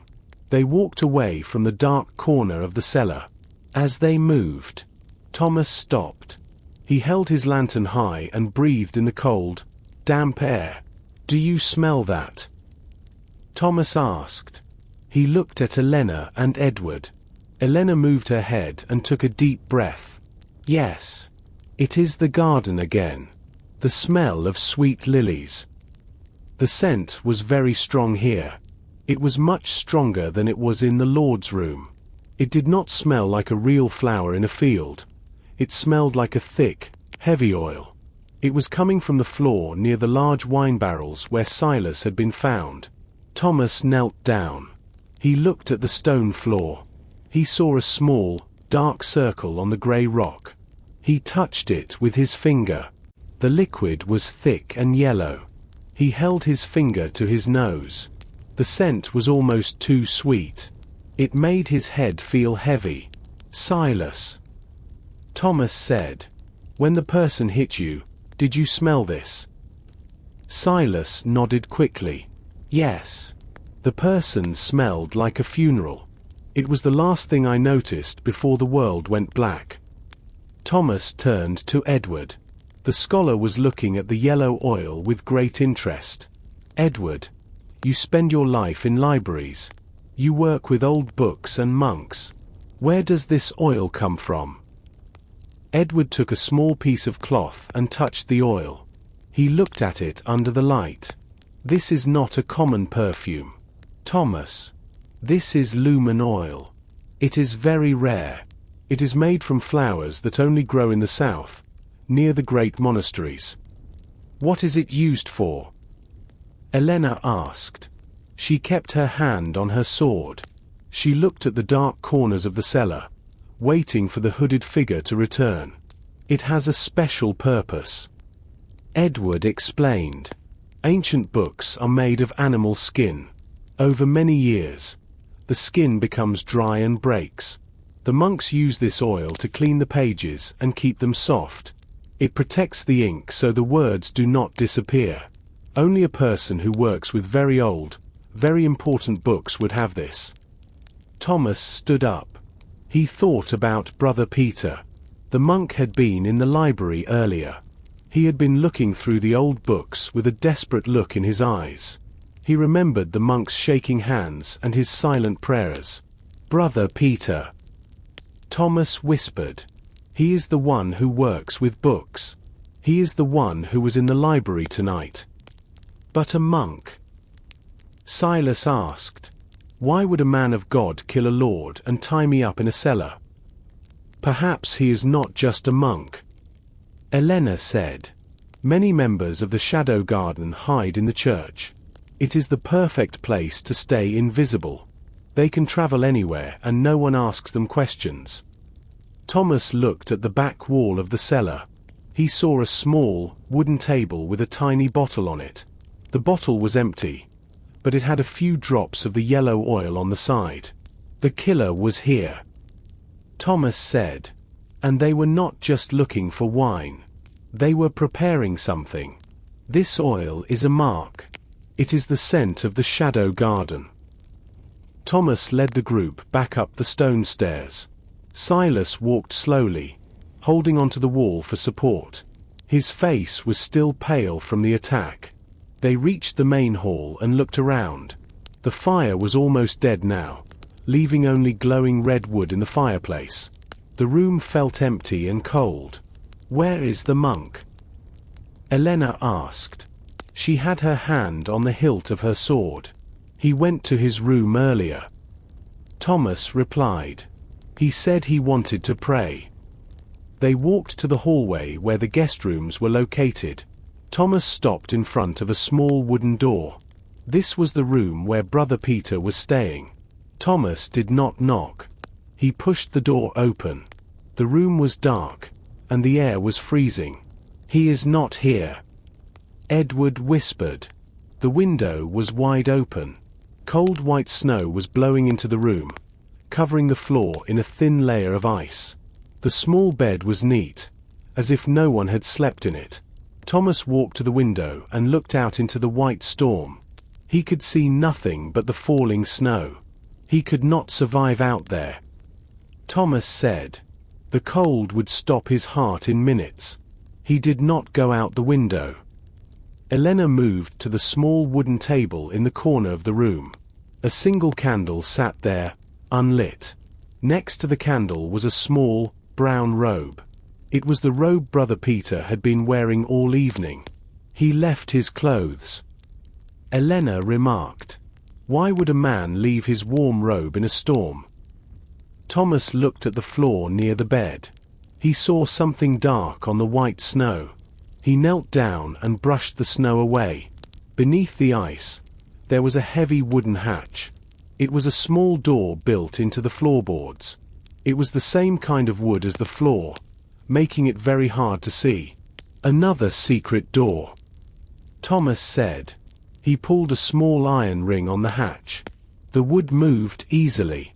Below the hatch was a narrow ladder made of old, dark wood. It led down into a deep, black hole. This must lead to the tunnels Edward talked about, the scholar said. He looked into the darkness with worried eyes. The monk did not go outside. He went down. Thomas felt the iron key in his pocket. He also felt the heavy needle box. The monk. Brother Peter was not a simple man of prayer. He was a shadow moving in the dark. He had left his robe because he was wearing something else underneath. Perhaps the dark, hooded cloak Silas had seen in the cellar. We cannot wait for the morning, Thomas decided.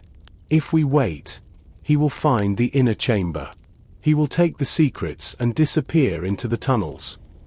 I am coming with you, Elena said. She checked her sword. I will come too, Edward added, though his voice was shaking. I know the maps. You will need me to read the signs. Silas stayed by the door. I will stay here with Martha. Someone must guard the inn. I have no sword, and my head still hurts. Thomas nodded. He lit a fresh lantern and stepped onto the ladder. The wood was cold and slippery. One by one, they descended into the dark earth, leaving the wind and the snow behind. They were now in the world of the Shadow Garden. The air at the bottom of the ladder was different. It did not smell like the storm or the wood smoke of the inn. It was the smell of very old stone and wet earth. Thomas held his lantern high. The yellow light hit the walls. These were not natural caves. The walls were made of heavy, square stones. This was a road built by men a long time ago. The path to the castle. Edward whispered. He touched the wall. These stones are from the same mountain as the castle towers. This tunnel has been here for centuries. Thomas looked at the floor. The dust was disturbed. He saw fresh footprints in the light dirt. They were the size of a man's feet. They led away from the ladder and deeper into the dark. Brother Peter is ahead of us, Thomas said. He checked the iron key in his pocket. He is moving fast. We must move faster. The tunnel was narrow. Thomas walked in front because he was the strongest. Elena followed him with her sword drawn. Edward came last, holding the coded map tightly. As they walked, the tunnel began to go up. The ground was slippery with mud. After 10 minutes of walking, they reached a solid wall of iron bars. It was a gate that blocked the entire tunnel. The iron was red with rust, but the bars were as thick as Thomas's wrist. In the center of the gate was a large, heavy lock. It had the same design they had seen before. 2 snakes twisting together. This is it, Thomas said. He felt a drop of cold water fall from the ceiling onto his neck. He took the iron key from his pocket. The metal felt heavy and powerful. He put the key into the lock. It was a perfect fit. However, the lock was old and full of dirt. Thomas had to use both of his large hands to turn it. He pushed with his legs and shoulders. The sound of the metal moving was loud. It was a deep, grinding noise that echoed through the tunnel like a giant waking up. Finally, the lock turned. Thomas pushed the heavy gate. It opened slowly, making a long, sharp scraping sound against the stone floor. They stepped through the gate. The air became much colder. They were no longer under the village. They were now inside the foundation of the old castle on the hill. Thomas felt the cold iron in his hands. Elena watched the shadows for any movement. Edward looked at the symbols on the gate with wonder. We are inside the castle, Elena whispered. But the monk is here too. We must be silent. Thomas nodded. He lowered the flame of his lantern. They were in a large, dark room with many pillars. Above them, they could hear the wind howling through the high towers of the castle. The hunt was now taking place in the home of the dead Lord Julian. The great undercroft was a forest of stone pillars. The lantern light struggled to reach the ceiling, which was lost in a thick, velvety darkness. Every step Thomas took echoed, sounding like a second person walking just a few feet behind him. The air was so cold that their breath came out in thick, white clouds. Wait! Elena hissed, grabbing Thomas's arm. She pointed toward the far end of the hall. A faint, flickering glow was visible behind a row of massive columns. It was not the steady light of a lantern, but the dancing orange of several candles. They moved closer, keeping their bodies low against the cold stone floor. As they rounded the final pillar, they saw a sight that froze their blood. In the center of the chamber was a circular stone altar. It was surrounded by hundreds of white lilies. Even in the freezing cold of the castle foundations, the flowers were blooming. Their scent was overpowering now, sweet, heavy, and cloying. Brother Peter stood at the altar. He had removed his brown monk's robe. Underneath, he wore a vest of black leather and silver mail. He was no longer a humble man of God. He was a warrior of the Shadow Garden. In his hand, he held a small silver vial. He was pouring the golden lumen oil onto the stone surface. The blood of the Lord was the first key. Peter whispered, his voice echoing in the chamber. The scent is the second. Now, only the heart remains. Thomas stepped into the light. The only heart here is the one you're about to lose to the guard. Peter. Or should I call you by your real name? The monk turned slowly. His face was different, sharper, more predatory.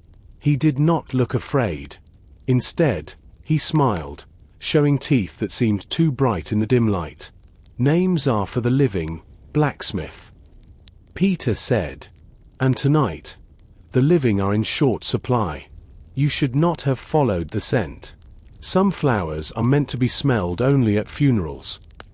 Suddenly, the stone floor beneath them began to vibrate. A deep, grinding sound came from the altar. The lilies began to shrivel and turn black as the stone shifted. He's opening the inner chamber. Edward shouted, his voice cracking with fear. But the ritual, it's wrong. He's not using the key. He's forcing the mechanism. Thomas is standing 10 paces from the monk, holding an iron bar. Elena has her sword drawn, ready to lunge. Edward is frantically checking the parchment, looking for a way to stop the mechanism. Brother Peter is reaching for a heavy lever hidden inside the altar. The vibrations grew stronger. Dust and small stones began to fall from the ceiling. The castle itself seemed to be groaning in pain as the ancient gears, forced by the monk, began to break. The grinding of stone against stone became a deafening roar. Cracks snaked across the floor, glowing with a faint, ghostly light.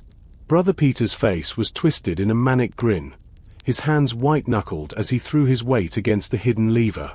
It is too late, blacksmith. Peter yelled over the noise. The cycle is complete. The Shadow Garden will bloom in the ruins of your world. With a final, sickening crack, the altar split in two. A gust of stale, frozen air rushed out from the darkness below, carrying the scent of 1,000 years of rot and old parchment.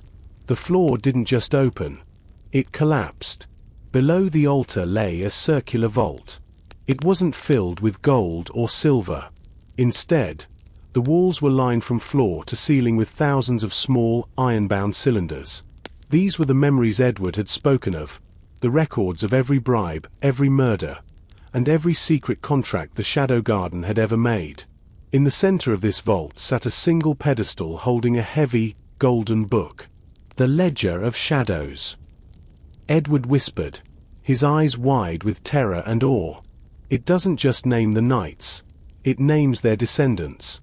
The people in the king's court. The bishops. Even the village leaders.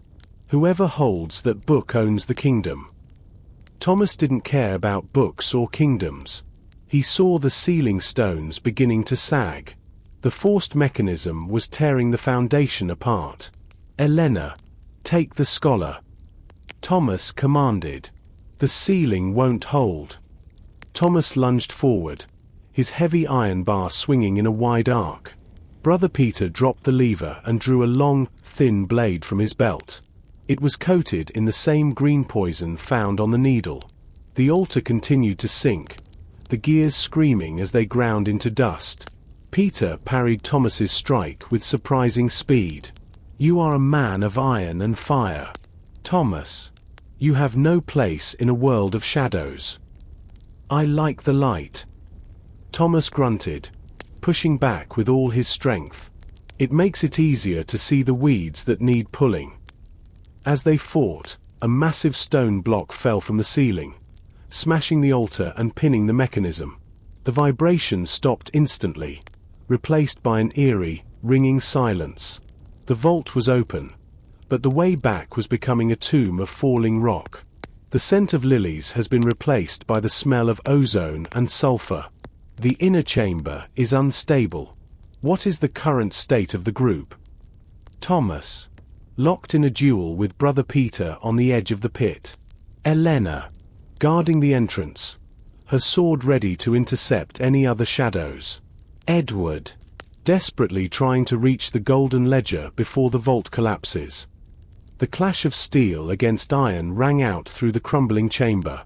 Brother Peter was fast, unnervingly fast, his thin blade dancing like a silver snake in the darkness. But Thomas was a man of the forge. He knew that even the sharpest needle could be broken by the steady weight of a hammer. You fight for a dead man's gold, blacksmith. Peter hissed, his eyes reflecting the flickering lantern light. I fight for a quiet night's sleep. Thomas grunted. He swung the iron bar not at the monk, but at the cracked stone pillar right behind him. The impact sent a shockwave through the room. The pillar, already weakened by the forced mechanism, shattered. A rain of stone and dust fell between them, forcing Peter to spring back. Thomas used the distraction to lunge toward the pit. Peter tried to strike, but his feet slipped on the spilled lumen oil. Edward had reached the golden ledger, his fingers trembling as he clutched the heavy metal cover. The roof. Elena screamed. A massive crack split the ceiling directly above the altar. Edward, move. The scholar looked up, frozen by the sight of a 3-ton block of granite beginning to slide. Thomas didn't think. He dropped his iron bar, grabbed Edward by the collar of his coat, and threw him toward the exit. The golden ledger slid across the floor, stopping mere inches from the edge of the collapsing vault. Brother Peter saw his chance. He ignored the falling stone and dived for the book. It is mine. He shrieked. The names. The power. But the weight of the falling pillar had triggered the final failure of the gears. As Peter's fingers touched the gold-leafed spine of the ledger, the entire center of the floor gave way. With a final, terrifying roar of shifting earth, the monk, the altar, and the secrets of the Shadow Garden vanished into the black abyss of the underground stream below. The dust was thick enough to choke. Thomas grabbed Elena's hand and pulled her toward the tunnel entrance. They didn't look back. They ran through the dark, following the flickering light of the lantern as the tunnel behind them groaned and sealed itself forever. They emerged into the cellar of the inn, gasping for air. The hatch was slammed shut and bolted. Above them, they could hear the muffled sound of the storm still raging. In the main hall, Silas and Martha were waiting, huddled by the dying embers of the fire.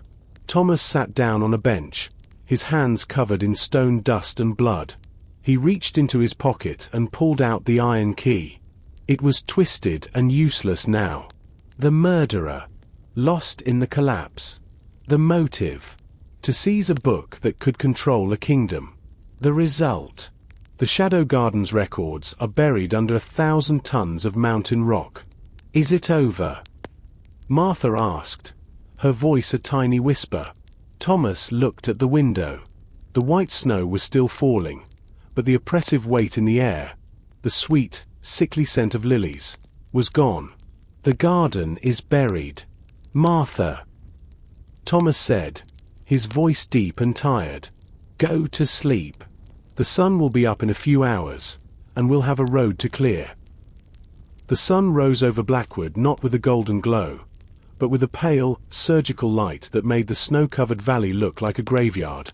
The storm had finally exhausted itself, leaving behind a world so quiet it felt as though the earth itself was holding its breath. Inside the inn, the heat of the fire had long since faded, replaced by the biting, dry cold of a winter morning.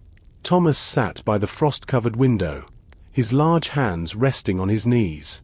He watched the horizon, where the jagged silhouettes of the castle ruins stood like broken teeth against the sky.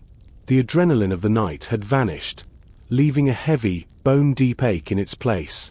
He looked at his hands, the hands of a blacksmith, stained with soot and now the grey dust of ancient stone. He had spent his life building things to last, but in one night, he had watched an entire history crumble into the dark. Martha was in the kitchen, the mechanical sounds of her morning routine, the clatter of iron pots, the sweeping of the hearth, providing a strange comfort. It was the sound of life continuing when it should have stopped. Silas sat at the table, his head wrapped in a clean bandage, staring blankly at a cup of cold tea. The merchant looked smaller somehow, as if the realization that his fine clothes and silver coins could not protect him from the shadows had shrunk his very soul. "The bridge is still down," Edward said, descending the stairs. He looked haggard, his spectacles perched precariously on the bridge of his nose. He carried his heavy satchel close to his chest, as if it contained the last of his sanity. "But the water is receding. By noon, someone will be able to cross the shallows on horseback. The King's Guard will be here by sunset." Thomas turned from the window.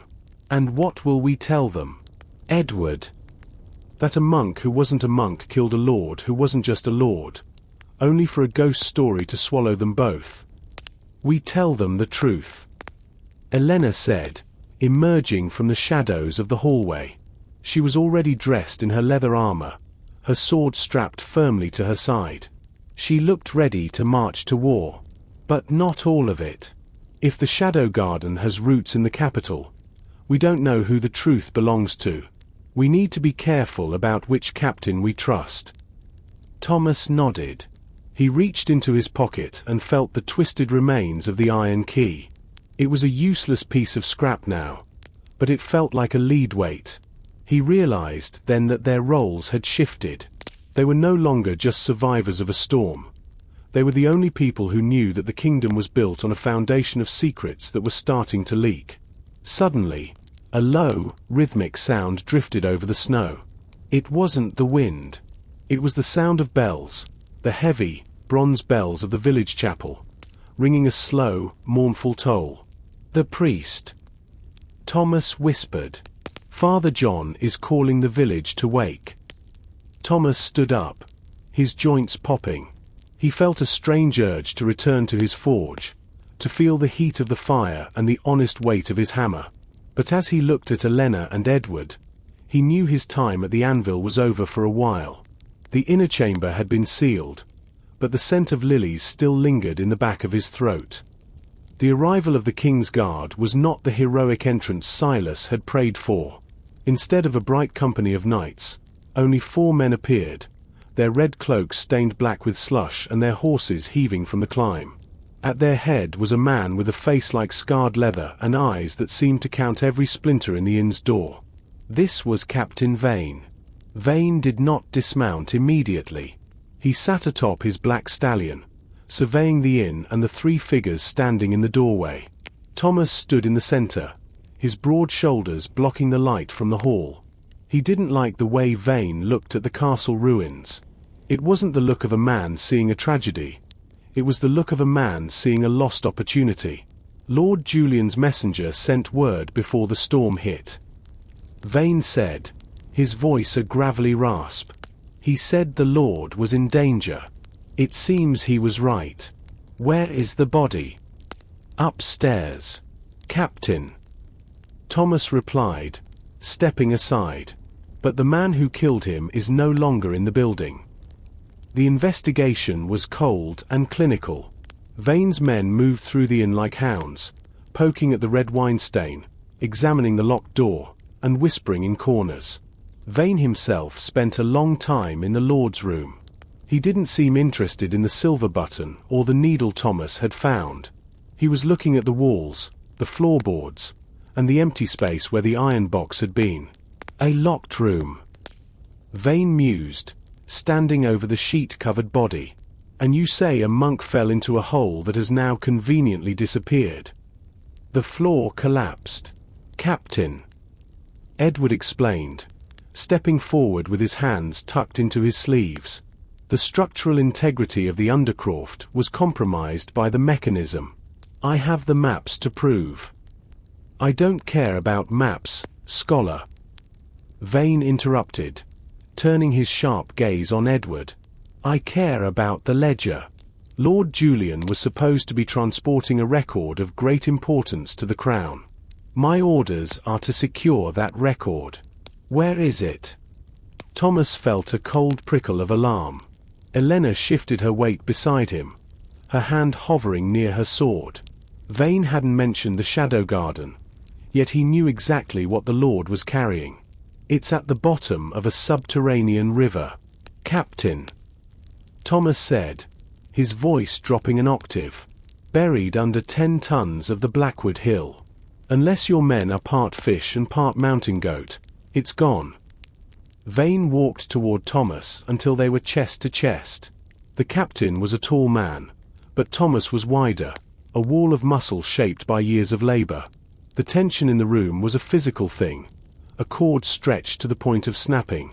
"You're the blacksmith," Vane said, a sneer curling his lip. "A man who works with his hands. Maybe you thought a ledger of gold was worth more than a lord's life. Maybe you decided to bury the evidence and play the hero. I'm a man who knows when a piece of iron is too hot to hold." Thomas replied steadily. "The ledger was never mine to take. And it's not yours to find." Vane stared at him for a long moment, then barked a laugh. "Search them. Every pocket, every bag. If they're hiding so much as a scrap of parchment, I want them in irons." As the guards moved forward, Thomas caught Edward's eye. The scholar's face was a mask of calm, but Thomas noticed the way he clutched his satchel. He remembered the moment in the vault when Edward had reached for the book. The search was brutal and thorough. Captain Vane's men stripped the group of their dignity, turning out pockets and emptying satchels onto the heavy oak table. Thomas stood stoically as they patted down his leather apron, finding only his smithing tools and a few smooth stones he kept for luck. Elena's weapons were confiscated with a sneer, and Silas's bags of coin were weighed with suspicious eyes. When they reached Edward, the scholar's hands trembled. The guards dumped his books and papers, scattering ink-stained notes across the floor. Vane picked up the coded parchment Thomas had found in the iron box, his eyes narrowing as he scanned the symbols. "This is gibberish," Vane spat, tossing it back onto the pile. "Where is the book, scholar?" "The one with the golden spine. As the blacksmith said, Captain," Edward replied, his voice thin but remarkably steady. "It is lost to the earth. I am merely a student of history. My interest was in the architecture, not the politics." Vane lingered, his boot hovering over a loose page that had fluttered near the hearth. For a heartbeat, Thomas felt his pulse hammer against his ribs. He had seen Edward's fingers moving in the vault, not just grabbing the book, but tearing at it in the chaos. Vane eventually turned away, satisfied that the treasure was truly gone. Once the guards retreated to the stables to prepare for the journey back to the city, the hall fell into a heavy silence. Thomas leaned over the table, helping Edward gather his scattered papers. "You're a terrible liar, Edward," Thomas whispered. Edward didn't look up. He slid a single, crumpled piece of parchment, vibrant and strangely heavy, into the middle of a thick book on medieval crop rotations. "I didn't take the book, Thomas. I couldn't. But I took the index, the list of names that were marked with the black seal." Thomas felt a chill that had nothing to do with the winter air. "You realize that paper is a death warrant. If Vane knew you had that, he wouldn't just put you in irons. He'd hang us all from the signpost outside." "I know," Edward said, finally meeting Thomas's gaze. "But we can't let the Shadow Garden simply disappear back into the soil. If we don't bring this to the King's Chancellor, someone outside Vane's circle, Lord Julian died for nothing. We are the only witnesses left. Elena stepped closer, her eyes scanning the windows for eavesdropping guards. Vane is taking us to the capital. He says it's for questioning. But we know better. We're loose ends. We need to move before we reach the city gates. The journey away from Blackwood began at midday. The snow was a blinding white sheet, and the path through the mountain pass was a narrow, treacherous ribbon of ice. Thomas was forced to lead the group, his strength needed to help the horses through the deep drifts. Behind him, the prisoners, Thomas, Elena, Edward, and a terrified Silas, were bound together by a single length of rope at their wrists. Captain Vane rode at the front, his eyes fixed on the path ahead. His men flanked the prisoners, their crossbows held ready. The only sound was the rhythmic crunch of hooves and the whistling wind through the jagged peaks. The bridge at the Grey River will be our only chance. Elena whispered, her voice barely audible over the gale. It's narrow. If the ice hasn't been cleared, the horses will struggle. That's when we break. Break to where? Silas whimpered, his face blue with cold. We'll freeze to death in the woods. Better to freeze a free man than to reach the capital and find a noose. Thomas growled.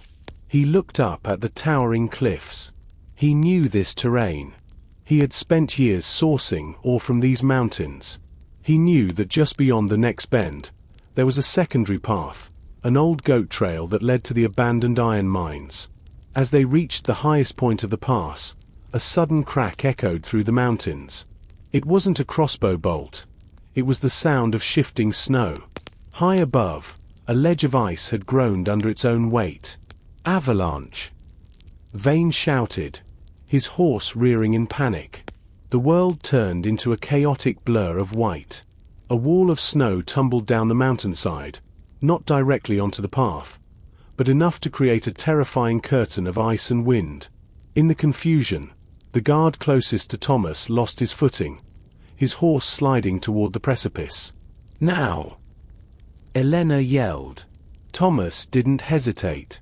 He used his massive strength to snap the tension of the rope, pulling Silas and Edward toward the rock face. He grabbed the fallen guard's dagger from his belt in one fluid motion.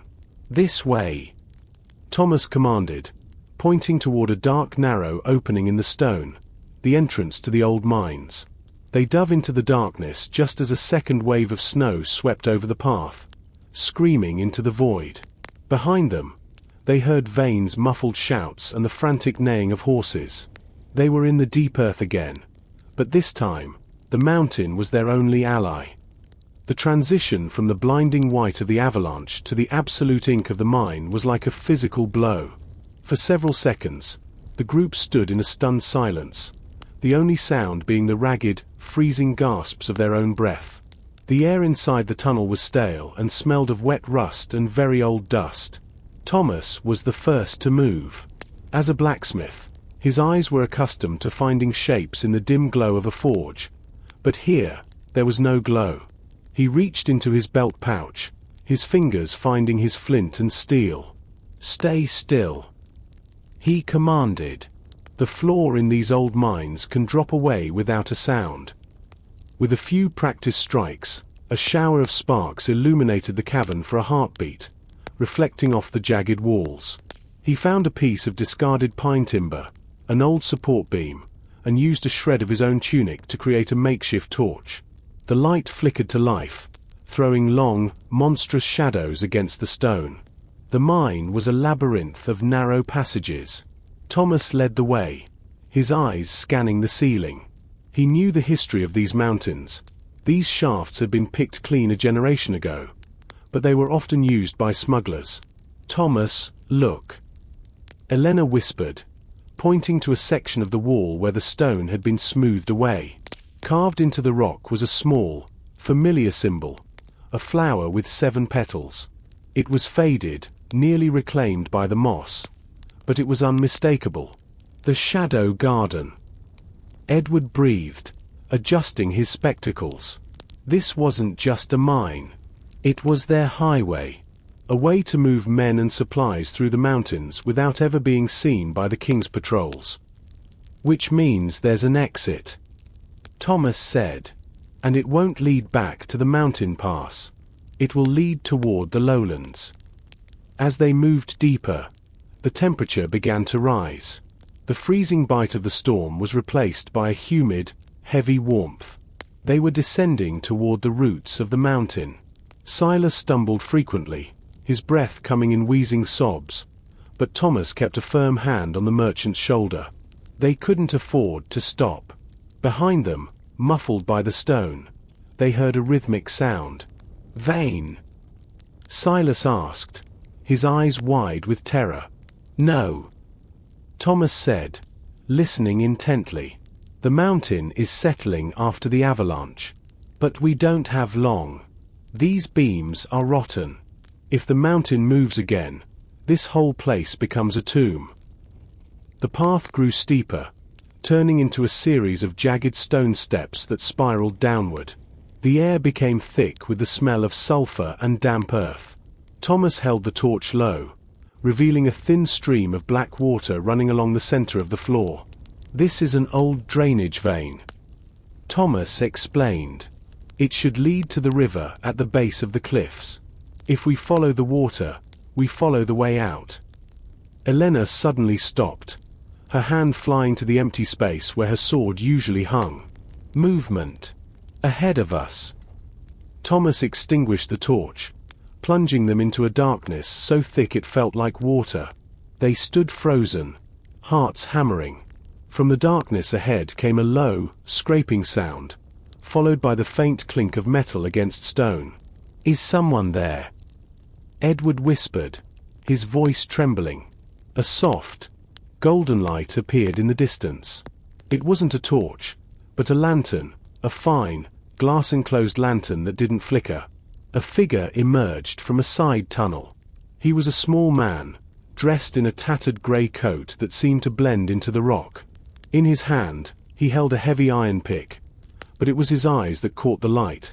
They were milky white, clouded by cataracts. "You're late," the man croaked. His voice sounded like stones grinding together. The Lord's message said to expect travelers before the first snow. "Lord Julian is dead," Thomas said, stepping into the dim light of the stranger's lantern. The old man didn't flinch. He simply nodded, as if death were a common occurrence in the deep places of the world. "Then the garden is weeding itself. I am Bram. I keep the ways clear for those who pay the toll. We have no coin for you, Bram," Elena said, her voice hard. "But we have the King's Guard behind us and a secret that will burn this mountain down if it stays here." Bram looked at each of them, his blind eyes seeming to see more than they should. "You carry the black-sealed page," he said, looking directly at Edward's satchel. "That is toll enough. Follow me.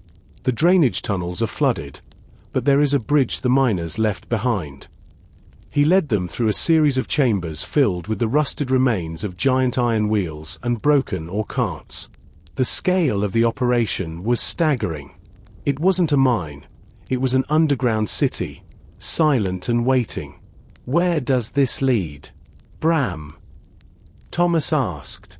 "To the Whispering Woods," Bram replied. 10 miles south of the capital. You'll be out of the snow, but you'll be in the lion's den.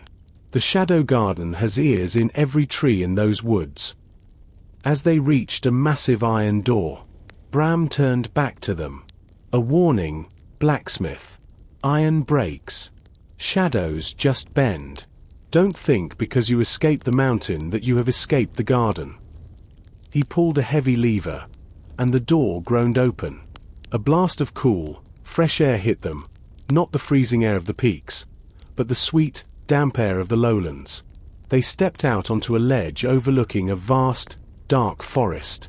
In the far distance, a cluster of lights flickered on the horizon. The capital. The transition from the suffocating darkness of the mines to the open expanse of the Whispering Woods was jarring. Below the mountain snowline, The air was thick with the scent of damp moss, decaying leaves, and the sharp, metallic tang of a coming thaw. The forest lived up to its name. The wind didn't just blow through the branches. It seemed to carry fragments of voices, a trick of the terrain and the rustling needles of the towering ancient pines. Thomas led the way down the steep embankment, his boots sinking into the soft, needle-strewn earth. Behind him, the group looked like ghosts. Silas was shivering, his fine silk waistcoat now a tattered rag. Edward clutched his satchel with white-knuckled intensity, his eyes darting toward every shadow that flickered between the trees. Elena was the only one who seemed in her element, her hand never straying far from the hilt of the dagger she had salvaged from the mines. "We need to keep off the main roads," Elena whispered, her voice barely a breath. "If Vane survived the avalanche, he'll have riders patrolling the highway by morning. He knows we have to reach the capital." Thomas looked back at the mountain they had just descended.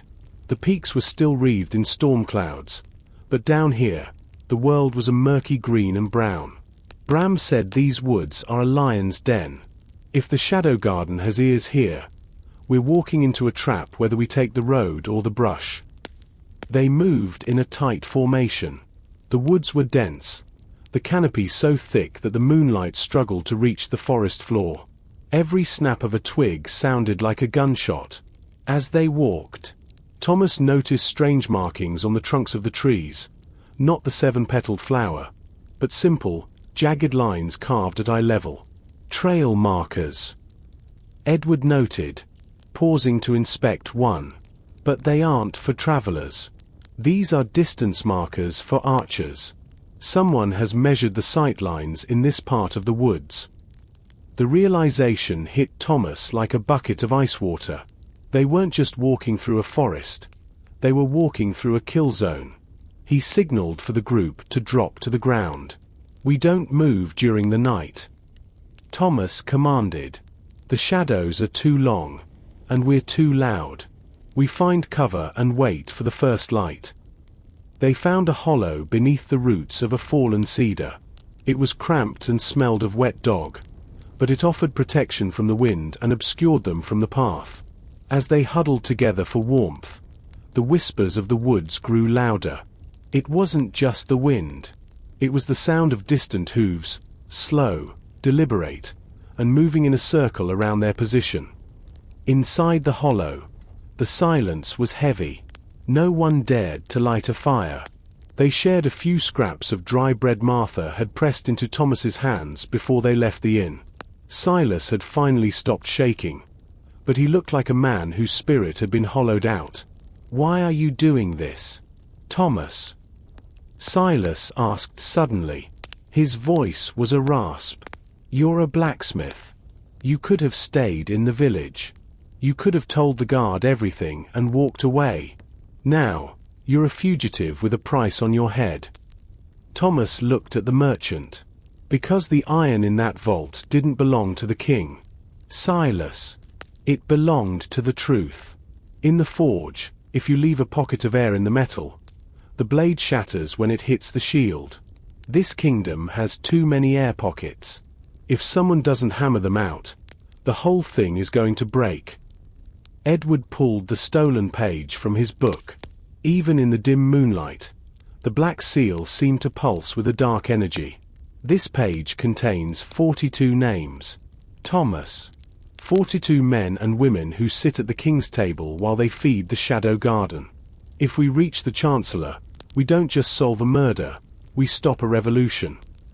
"If we reach the Chancellor," Elena added, her eyes fixed on the entrance of their hollow. "Vane isn't just a captain of the guard. I recognize his unit's markings now. They are the Black Cloaks. Historically, they were the personal guard of the High Priest, the same priesthood Brother Peter belonged to." Thomas felt the weight of the mystery pressing down on him. The enemy wasn't just a hidden group of knights. It was the very structure of the world they lived in. The law, the church, and the crown were all tangled in the same web. As the hours crawled toward dawn, Thomas felt a strange vibration in the ground. It wasn't hooves this time. It was a rhythmic, mechanical thumping, coming from deeper within the woods. It sounded like a massive hammer hitting a stone anvil, a sound Thomas knew better than his own heartbeat. "There's a forge nearby," Thomas whispered, standing up. "A large one. The air is starting to smell like coal and hot iron." "In the middle of a forbidden forest?" Edward asked. "It's not just a forge," Thomas realized. "It's a foundry. The Shadow Garden isn't just planning, they're arming." The smell was unmistakable to a man who had spent his life over a bed of coals. It was the scent of burning anthracite and the sharp, sulphurous tang of molten iron. Thomas led the group toward the sound, moving with a silent grace that belied his massive frame. As they crested a small ridge, the forest floor dipped into a natural limestone bowl, hidden from the sky by a canopy of interlocking branches. In the center of the depression stood a sprawling complex of timber and stone. It wasn't a village, nor was it a traditional castle. It was a factory of war. Thick, black smoke was being funneled through hollowed-out tree trunks that acted as natural chimneys, dispersing the soot high above the canopy to keep the location hidden from distant eyes. "By the gods," Edward whispered, peering through the brush. "This is a full-scale ordnance foundry. They aren't just making swords, they're casting cannons." Thomas watched the workers below. They weren't common laborers. They moved with a military precision, their torsos bare despite the cold, glistening with sweat and oil. At the center of the yard, a massive blast furnace roared, its belly glowing with a terrifying, white-hot intensity. The guard. 24 black cloaks patrolled the perimeter. The output. Rows of newly forged breastplates and heavy pikes stood cooling in racks. The symbol. Every piece of armor was being stamped with the crown and sword, the mark of the Shadow Garden. "They're preparing for a siege," Elena noted, her eyes narrowing as she spotted a group of men testing a heavy ballista. "This isn't a small-scale revolt. They're building an army capable of taking the capital's walls." Thomas felt a different kind of anger. To a blacksmith, the forge was a sacred place of creation. To see it used for such systematic destruction, fueled by secrecy and murder, felt like a personal insult to his craft. "We can't just walk past this," he said, his voice a low rumble. "If those weapons reach the city, the King's Guard won't stand a chance." "We have no choice, Thomas," Silas pleaded. "We have one dagger and a piece of paper. We're not an army." "We don't need to be an army," Thomas replied, looking at the massive bellows that fed the furnace. "We just need to know how to break a machine." Thomas spent the next hour observing the rhythms of the foundry. He knew that a furnace of that size was a delicate beast. It required a perfect balance of air, fuel, and ore. If that balance were disturbed, the iron heart would become a bomb. The bellows. Thomas pointed to the massive leather lungs powered by a diverted stream. "They are the lifeblood. If we jam the intake, the heat will back up into the chimney. In a closed system like this, the gases will ignite." "And the guards?" Elena asked. "They won't just let you walk up and stick a bar in the gears." "I'll create a distraction," Elena continued, answering her own question. "I'll draw the perimeter guards toward the eastern ridge. Edward, you and Silas stay near the exit. If this place goes up, the woods will be swarming with black cloaks. You'll need to run toward the capital the moment the fire starts." Thomas reached into his pack and pulled out a heavy iron file he had salvaged from the mines. It wasn't a sword, but in his hands, it was a precision tool of sabotage. He looked at his companions. They were an unlikely band, a scholar, a merchant, a warrior, and a smith. Yet, they were the only thing standing between the Shadow Garden and the throne. "Thomas," Edward said, grabbing his arm, "if you do this, there's no coming back to a quiet life. You're no longer just a witness. You're a rebel. I was never much for the quiet, Edward. Thomas said with a grim smile. I always liked the sound of the hammer. He slipped into the shadows, descending the slope toward the rear of the blast furnace. The heat became intense, vibrating through the soles of his boots. He reached the water wheel that powered the bellows. The gears were massive, greased with animal fat. As he prepared to wedge his tool into the main drive, he heard a familiar, gravelly voice from the other side of the stone wall. The shipment for the south gate must be ready by midnight. The voice commanded. It was Captain Vane. He hadn't just survived the avalanche. He had beaten them here. The heat near the furnace was a physical weight, pressing against Thomas's lungs. He crouched behind a stack of pig iron, watching Captain Vane through a gap in the timber framing. Vane was pointing at a row of heavy crates, his face illuminated by the rhythmic, hellish orange pulse of the furnace. Thomas knew the anatomy of this machine. To keep a blast furnace at the temperatures required to melt iron, a constant, high-pressure stream of air was vital. This air was provided by two massive leather bellows, driven by a cam attached to the external water wheel. If the intake valves were blocked while the bellows were mid-stroke, the back pressure would have nowhere to go but back into the furnace's combustion chamber. Suddenly, a high-pitched whistle echoed from the eastern ridge. Elena's signal. Moments later, the sound of a heavy barrel crashing through the underbrush drew the attention of the perimeter guards. Intruders! A voice shouted. Vane spun around, his hand flying to his sword. Find them! It's the blacksmith and his rats. As the guards scrambled toward the ridge, Thomas moved. He slid under the main drive shaft of the water wheel. The gears were dripping with thick black grease. He took his heavy iron file and a length of chain he'd found in the yard. His target was the locking pin on the primary cam. With the strength of a man who spent 10 hours a day at the anvil, Thomas jammed the file into the teeth of the secondary gear and wrapped the chain around the intake lever. The gears groaned, a sound of tortured metal that vibrated through the floor.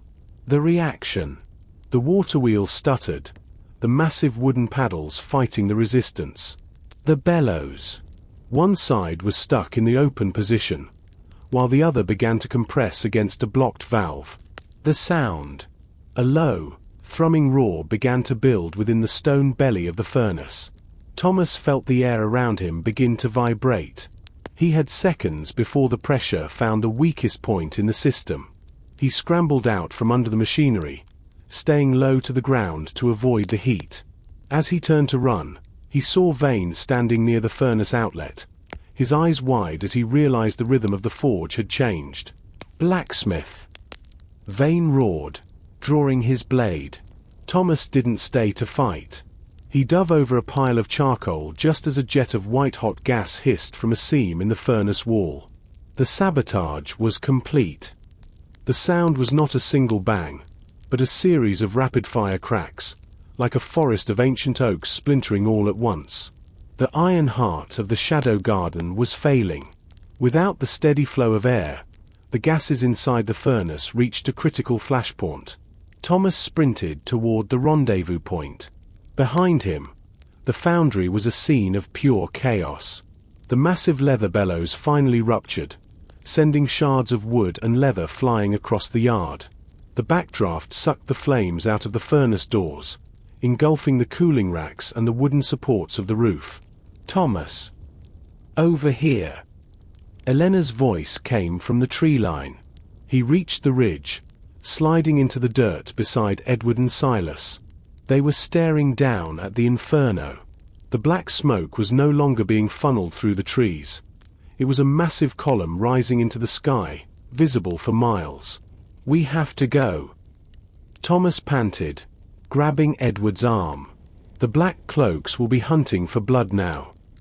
Look. Silas whispered, pointing.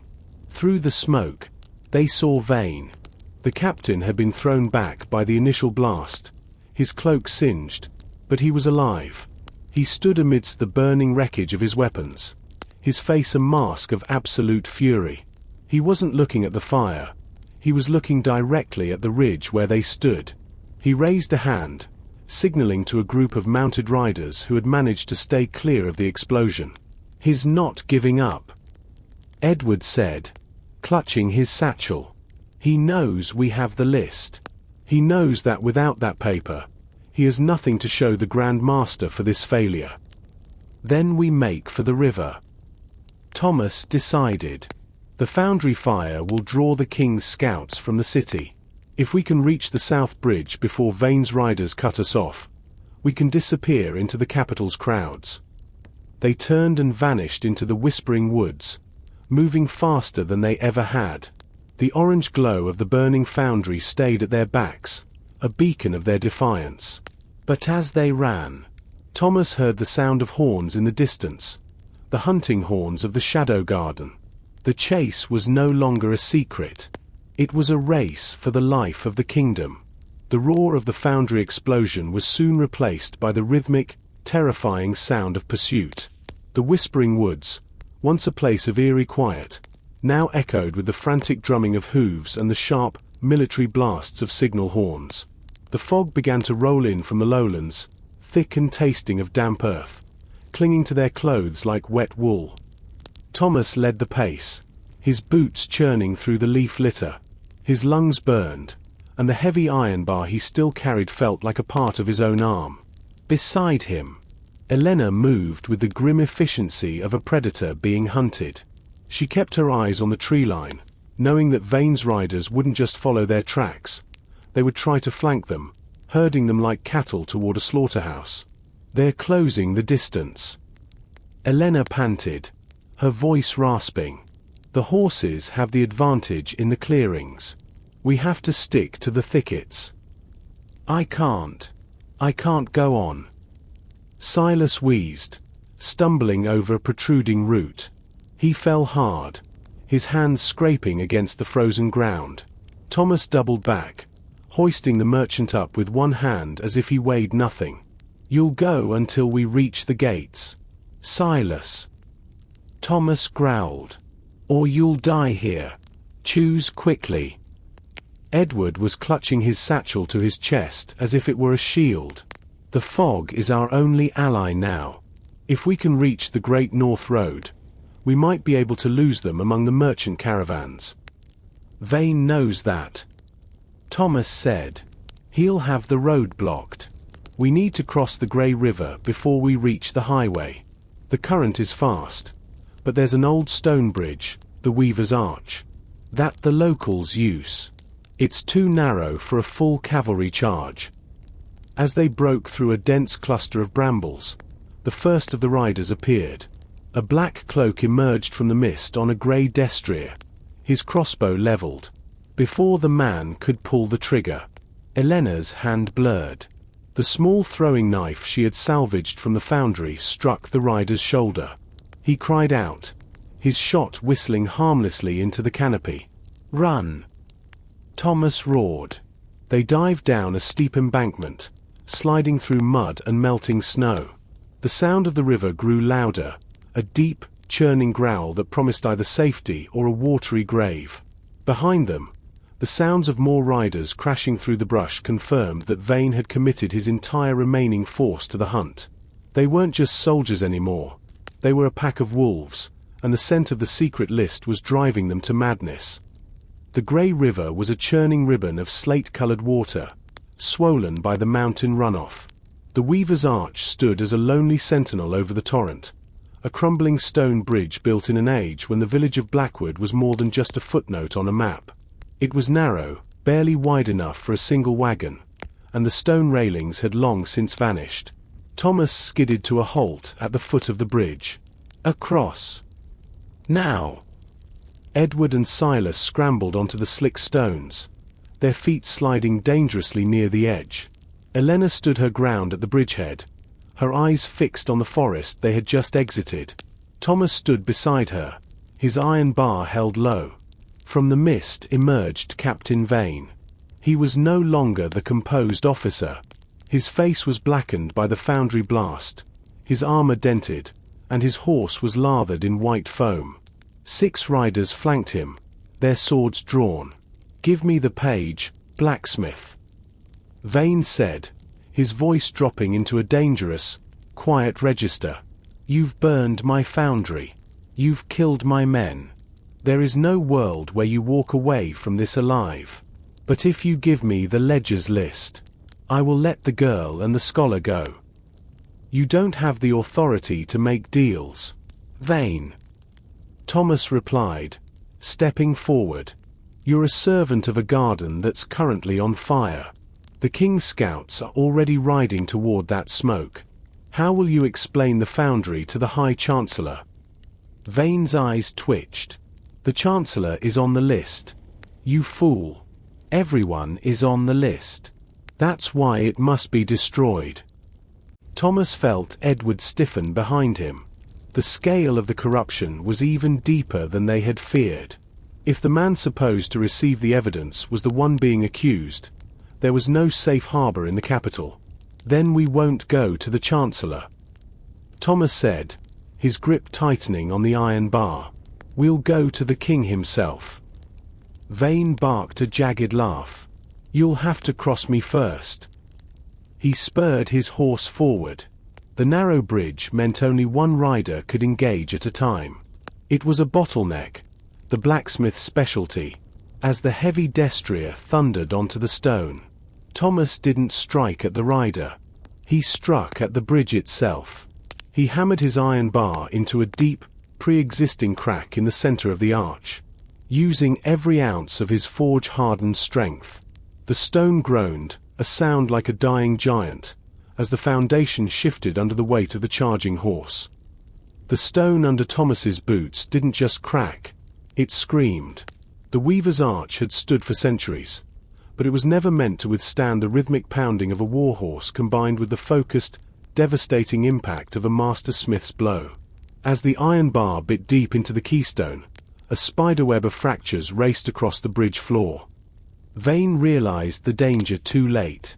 He tried to rein in his destrier, the animal's iron shod hooves sparking against the wet stone as it skidded. The front legs of the horse hit the fault line just as the center of the arch gave way.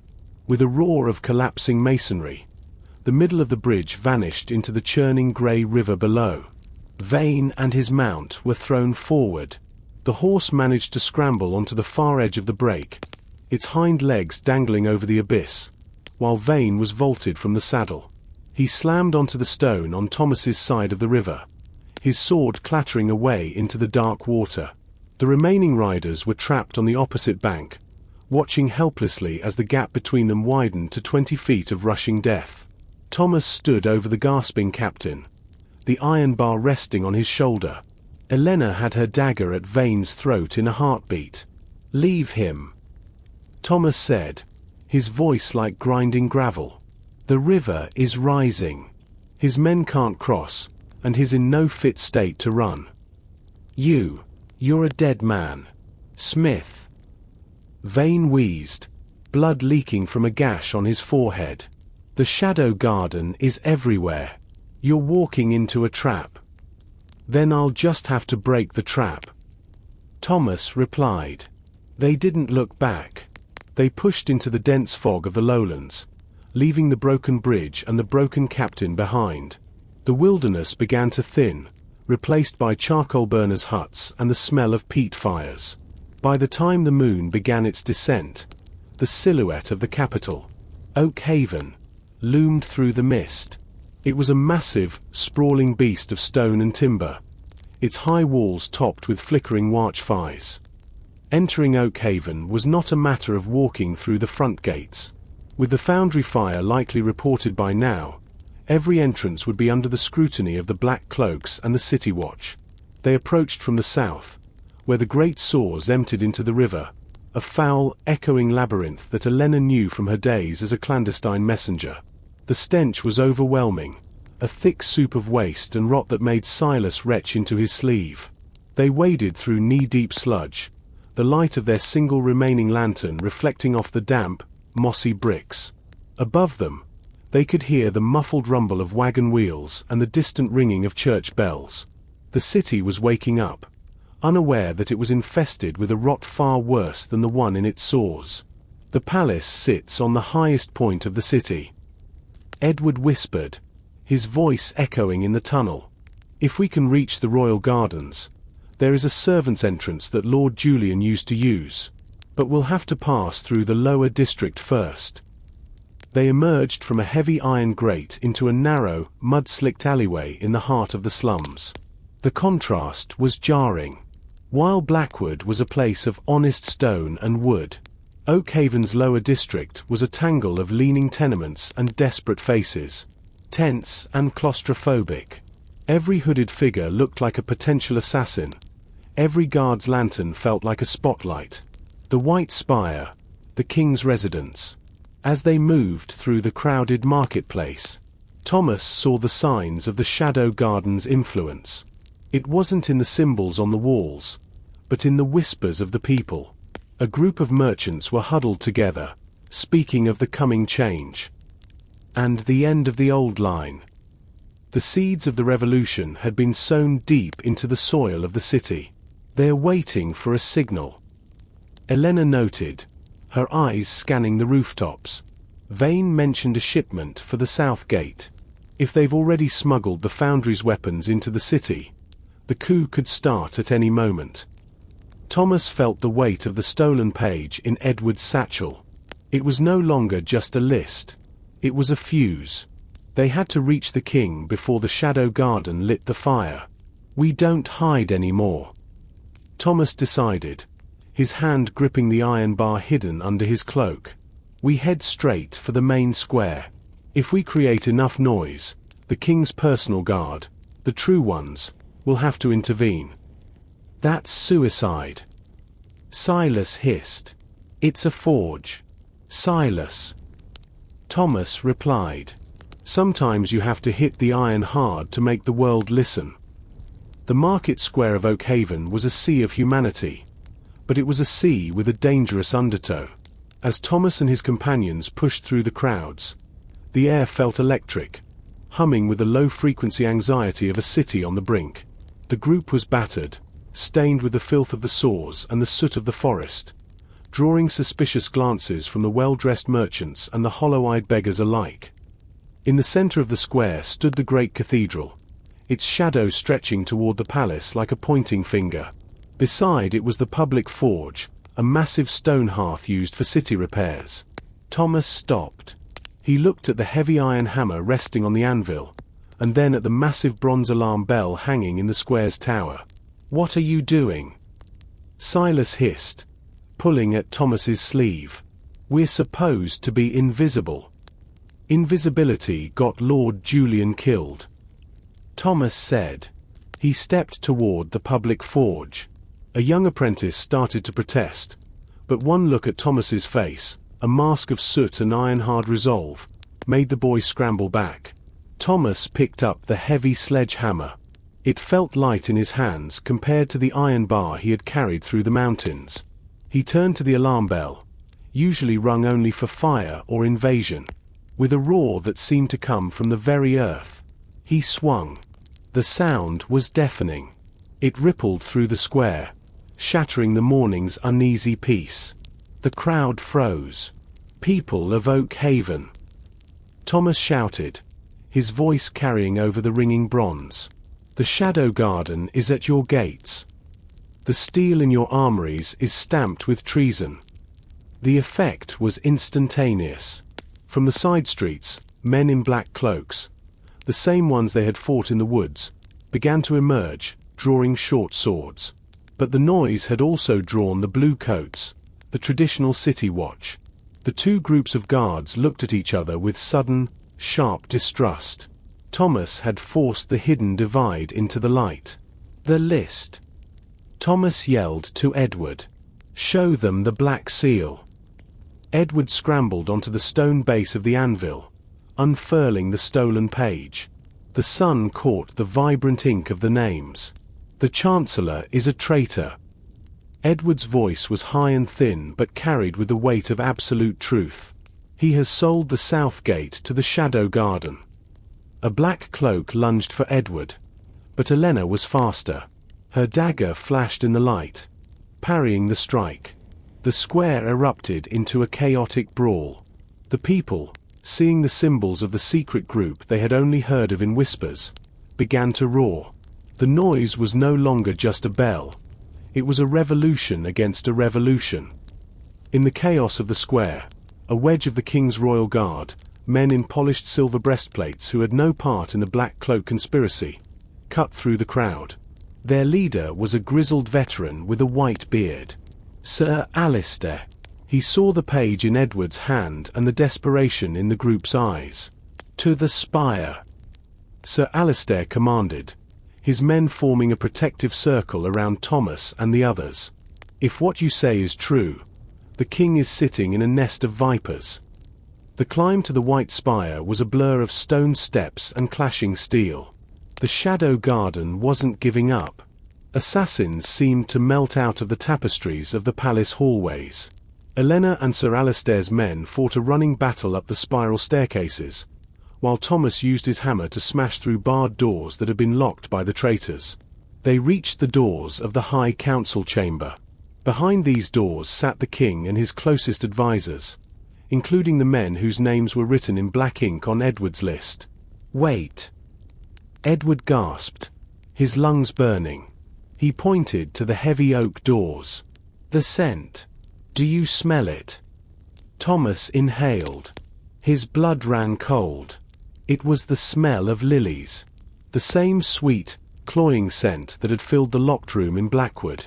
The poison. Thomas whispered. They aren't planning a coup. They're planning an execution. He didn't wait for Sir Alistair's signal. He swung the sledgehammer with every ounce of strength he had left. The lock shattered, and the doors flew open. Inside, the king sat at the head of a long table, looking confused. Standing behind him was the High Chancellor, holding a silver chalice, the scent of lilies rising from the wine within. Stop! Thomas roared, the hammer head hitting the floor. The Chancellor froze, the cup inches from the king's lips. His eyes darted to the door, seeing the silver-clad guards and the ragged blacksmith. He knew the game was up. The Shadow Garden does not fail. The Chancellor hissed, and he made a move to dash the wine into the king's face. The air in the council chamber was thick with the suffocating sweetness of lilies. As the High Chancellor moved to cast the poisoned wine, Thomas didn't reach for his hammer. He reached for the heavy iron fire poker resting by the hearth near the door. With a flick of his wrist, the iron rod whistled through the air, striking the silver chalice mid-swing. The chalice flew from the Chancellor's hand, spinning across the floor and splashing its deadly contents against a heavy stone pillar. Where the wine hit, the stone began to hiss and bubble, a dark green stain eating into the masonry. The king recoiled, his face turning a ghostly pale as he realized how close he had been to a silent, agonizing death. Seize him! Sir Alistair roared. The Chancellor didn't go quietly. He pulled a hidden stiletto from his robes, but Elena was already a blur of motion. She kicked the table, appending the heavy oak surface to block the Chancellor's path, then pinned his arm to the floor with the flat of her blade. The other advisors at the table sat in stunned silence. Some looked horrified. 3 of them looked toward the balcony, their faces masks of guilt. Edward stepped forward, his chest heaving. He didn't say a word. He simply laid the black-sealed parchment over the king's dinner plate. The king, a man who had grown soft in the years of peace, looked at the names. His finger traced the ink, stopping at the names of his own treasurer, his chief of staff, and the very Chancellor now pinned to the floor. You! The king whispered, looking at the advisors. I gave you titles. I gave you land. Why would you trade a kingdom for a garden of shadows? A garden grows where the forest is old and rotting. Majesty! The Chancellor spat, his face pressed against the cold stone. You are the old wood. We were the pruning shears. Thomas stepped forward, his massive frame casting a shadow over the entire council. He was covered in the filth of the journey, mud, soot, and the blood of those who had tried to stop the truth. The problem with pruning. Chancellor, Thomas said, his voice echoing like a hammer blow. Is that you forgot about the roots? The people aren't just wood to be cut. They're the ones who keep the ground steady. Outside, the bells Thomas had rung were still pealing, joined now by the voices of the city's commoners who had surrounded the palace. The secret was out. The shadow garden had relied on the dark to grow. In the sudden, blinding light of the blacksmith's defiance, they were nothing but weeds. The following hours were a whirlwind of iron and law. With the list in hand, Sir Alistair's royal guard moved through the palace and the city like a scythe. Every official marked with the Black Seal was stripped of their rank and led to the dungeons. The black cloaks who had infested the city watch were disarmed, their hidden armories, filled with the flawed, hasty steel from the forest foundry, seized and melted down. Thomas, Elena, Edward, and Silas were given a private chamber in the West Wing. For the first time in days, they were warm. They sat around a table laden with bread, cheese, and honest ale. Yet no one touched the food. The transition from survival to safety was too abrupt. What happens now? Silas asked, his voice shaking. He looked at his hands, which were still stained with the soot of the mines. The king wants to reward us. He spoke of gold. He spoke of titles. I am a scholar, Edward said, cleaning his spectacles. I have seen enough history to last a lifetime. I think I shall return to the great library. There are many books there that need to be protected from men like the Chancellor. And you, Elena? Thomas asked. The warrior looked toward the window, watching the sun set over the liberated city. There are still remnants of the garden in the south. Vane is still out there, somewhere. A garden doesn't die just because you pull the tallest weed. I'll stay with Sir Alistair for a while. The king needs people who know how to hunt in the dark. Thomas stood up and walked to the window. He looked down at the city's lower district. He could see the glow of a dozen small forges beginning to light up for the evening's work. The rhythmic hammers echoed faintly up the hill. And the blacksmith? Elena asked, standing beside him. The king offered me the position of master of the royal armory. Thomas said with a faint smile. He wants me to oversee the forging of every blade in the kingdom. Will you take it? Thomas thought about his small, quiet forge in the village of Blackwood. He thought about the mountain he had helped collapse and the bridge he had broken. He thought about the iron key, now a twisted piece of scrap in his pocket. A master smith doesn't just make weapons, Thomas said. He makes sure the tools of the people are strong enough to hold up the world. If I stay, I'm not doing it for the king. I'm doing it for the next man who has to walk through a storm to find the truth. Spring did not come to the kingdom with a shout, but with the steady, insistent drip of melting ice. In the village of Blackwood, the grey river finally calmed, its waters retreating from the banks to reveal the jagged remains of the Weaver's Arch. Life, as it always does, began to stitch itself back together. Silas returned to the trade routes, though he was noted for being much more generous to fellow travelers and significantly less interested in silver buttons. Martha reopened the inn, and though the locked room remained sealed by the king's order, the hearth was always warm for those seeking shelter from the rain. In the capital of Oakhaven, the high walls of the royal armory hummed with a new kind of energy. Thomas stood before the great central forge, the heat radiating against his skin like a familiar embrace. He no longer wore the tattered leather of a fugitive. He wore the heavy, soot-stained apron of the master smith. But he hadn't changed. His hands were still calloused, his eyes still searched for the flaws in the grain of the metal, and his heart remained anchored to the truth. Edward visited often, usually carrying a stack of dusty parchments. The scholar had been appointed the royal archivist, tasked with cataloguing the shadow histories. He told Thomas that the names on the list were just the beginning. The shadow garden had been a weed with deep roots, but with the king's new laws forged in the heat of the crisis, the soil was being turned. We aren't just recording the past anymore, Thomas. Edward remarked one afternoon. We're making sure the future isn't written in secret. Elena was rarely seen in the city. She had become a shadow of a different sort, a knight of the threshold, moving along the borders of the kingdom. Occasionally, a message would arrive for Thomas, a small iron token or a sprig of a mountain flower. She was still hunting, ensuring that the scattered remnants of the garden never found a place to bloom again.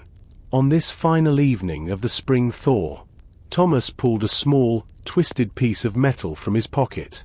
It was the iron key of the twin serpents, the object that had started it all. It was ruined, bent out of shape by the collapse of the vault and the heat of his own forge. He had kept it not as a trophy, but as a reminder. He tossed the scrap of iron into the bed of glowing coals. He watched as it turned from black to dull red, then to a vibrant, searing orange. With a pair of long-handled tongs, he placed the glowing mass onto the anvil. The sound echoed through the rafters of the armory, a clean, honest note that rang true. Thomas swung the hammer with a steady rhythm. He wasn't making a key this time.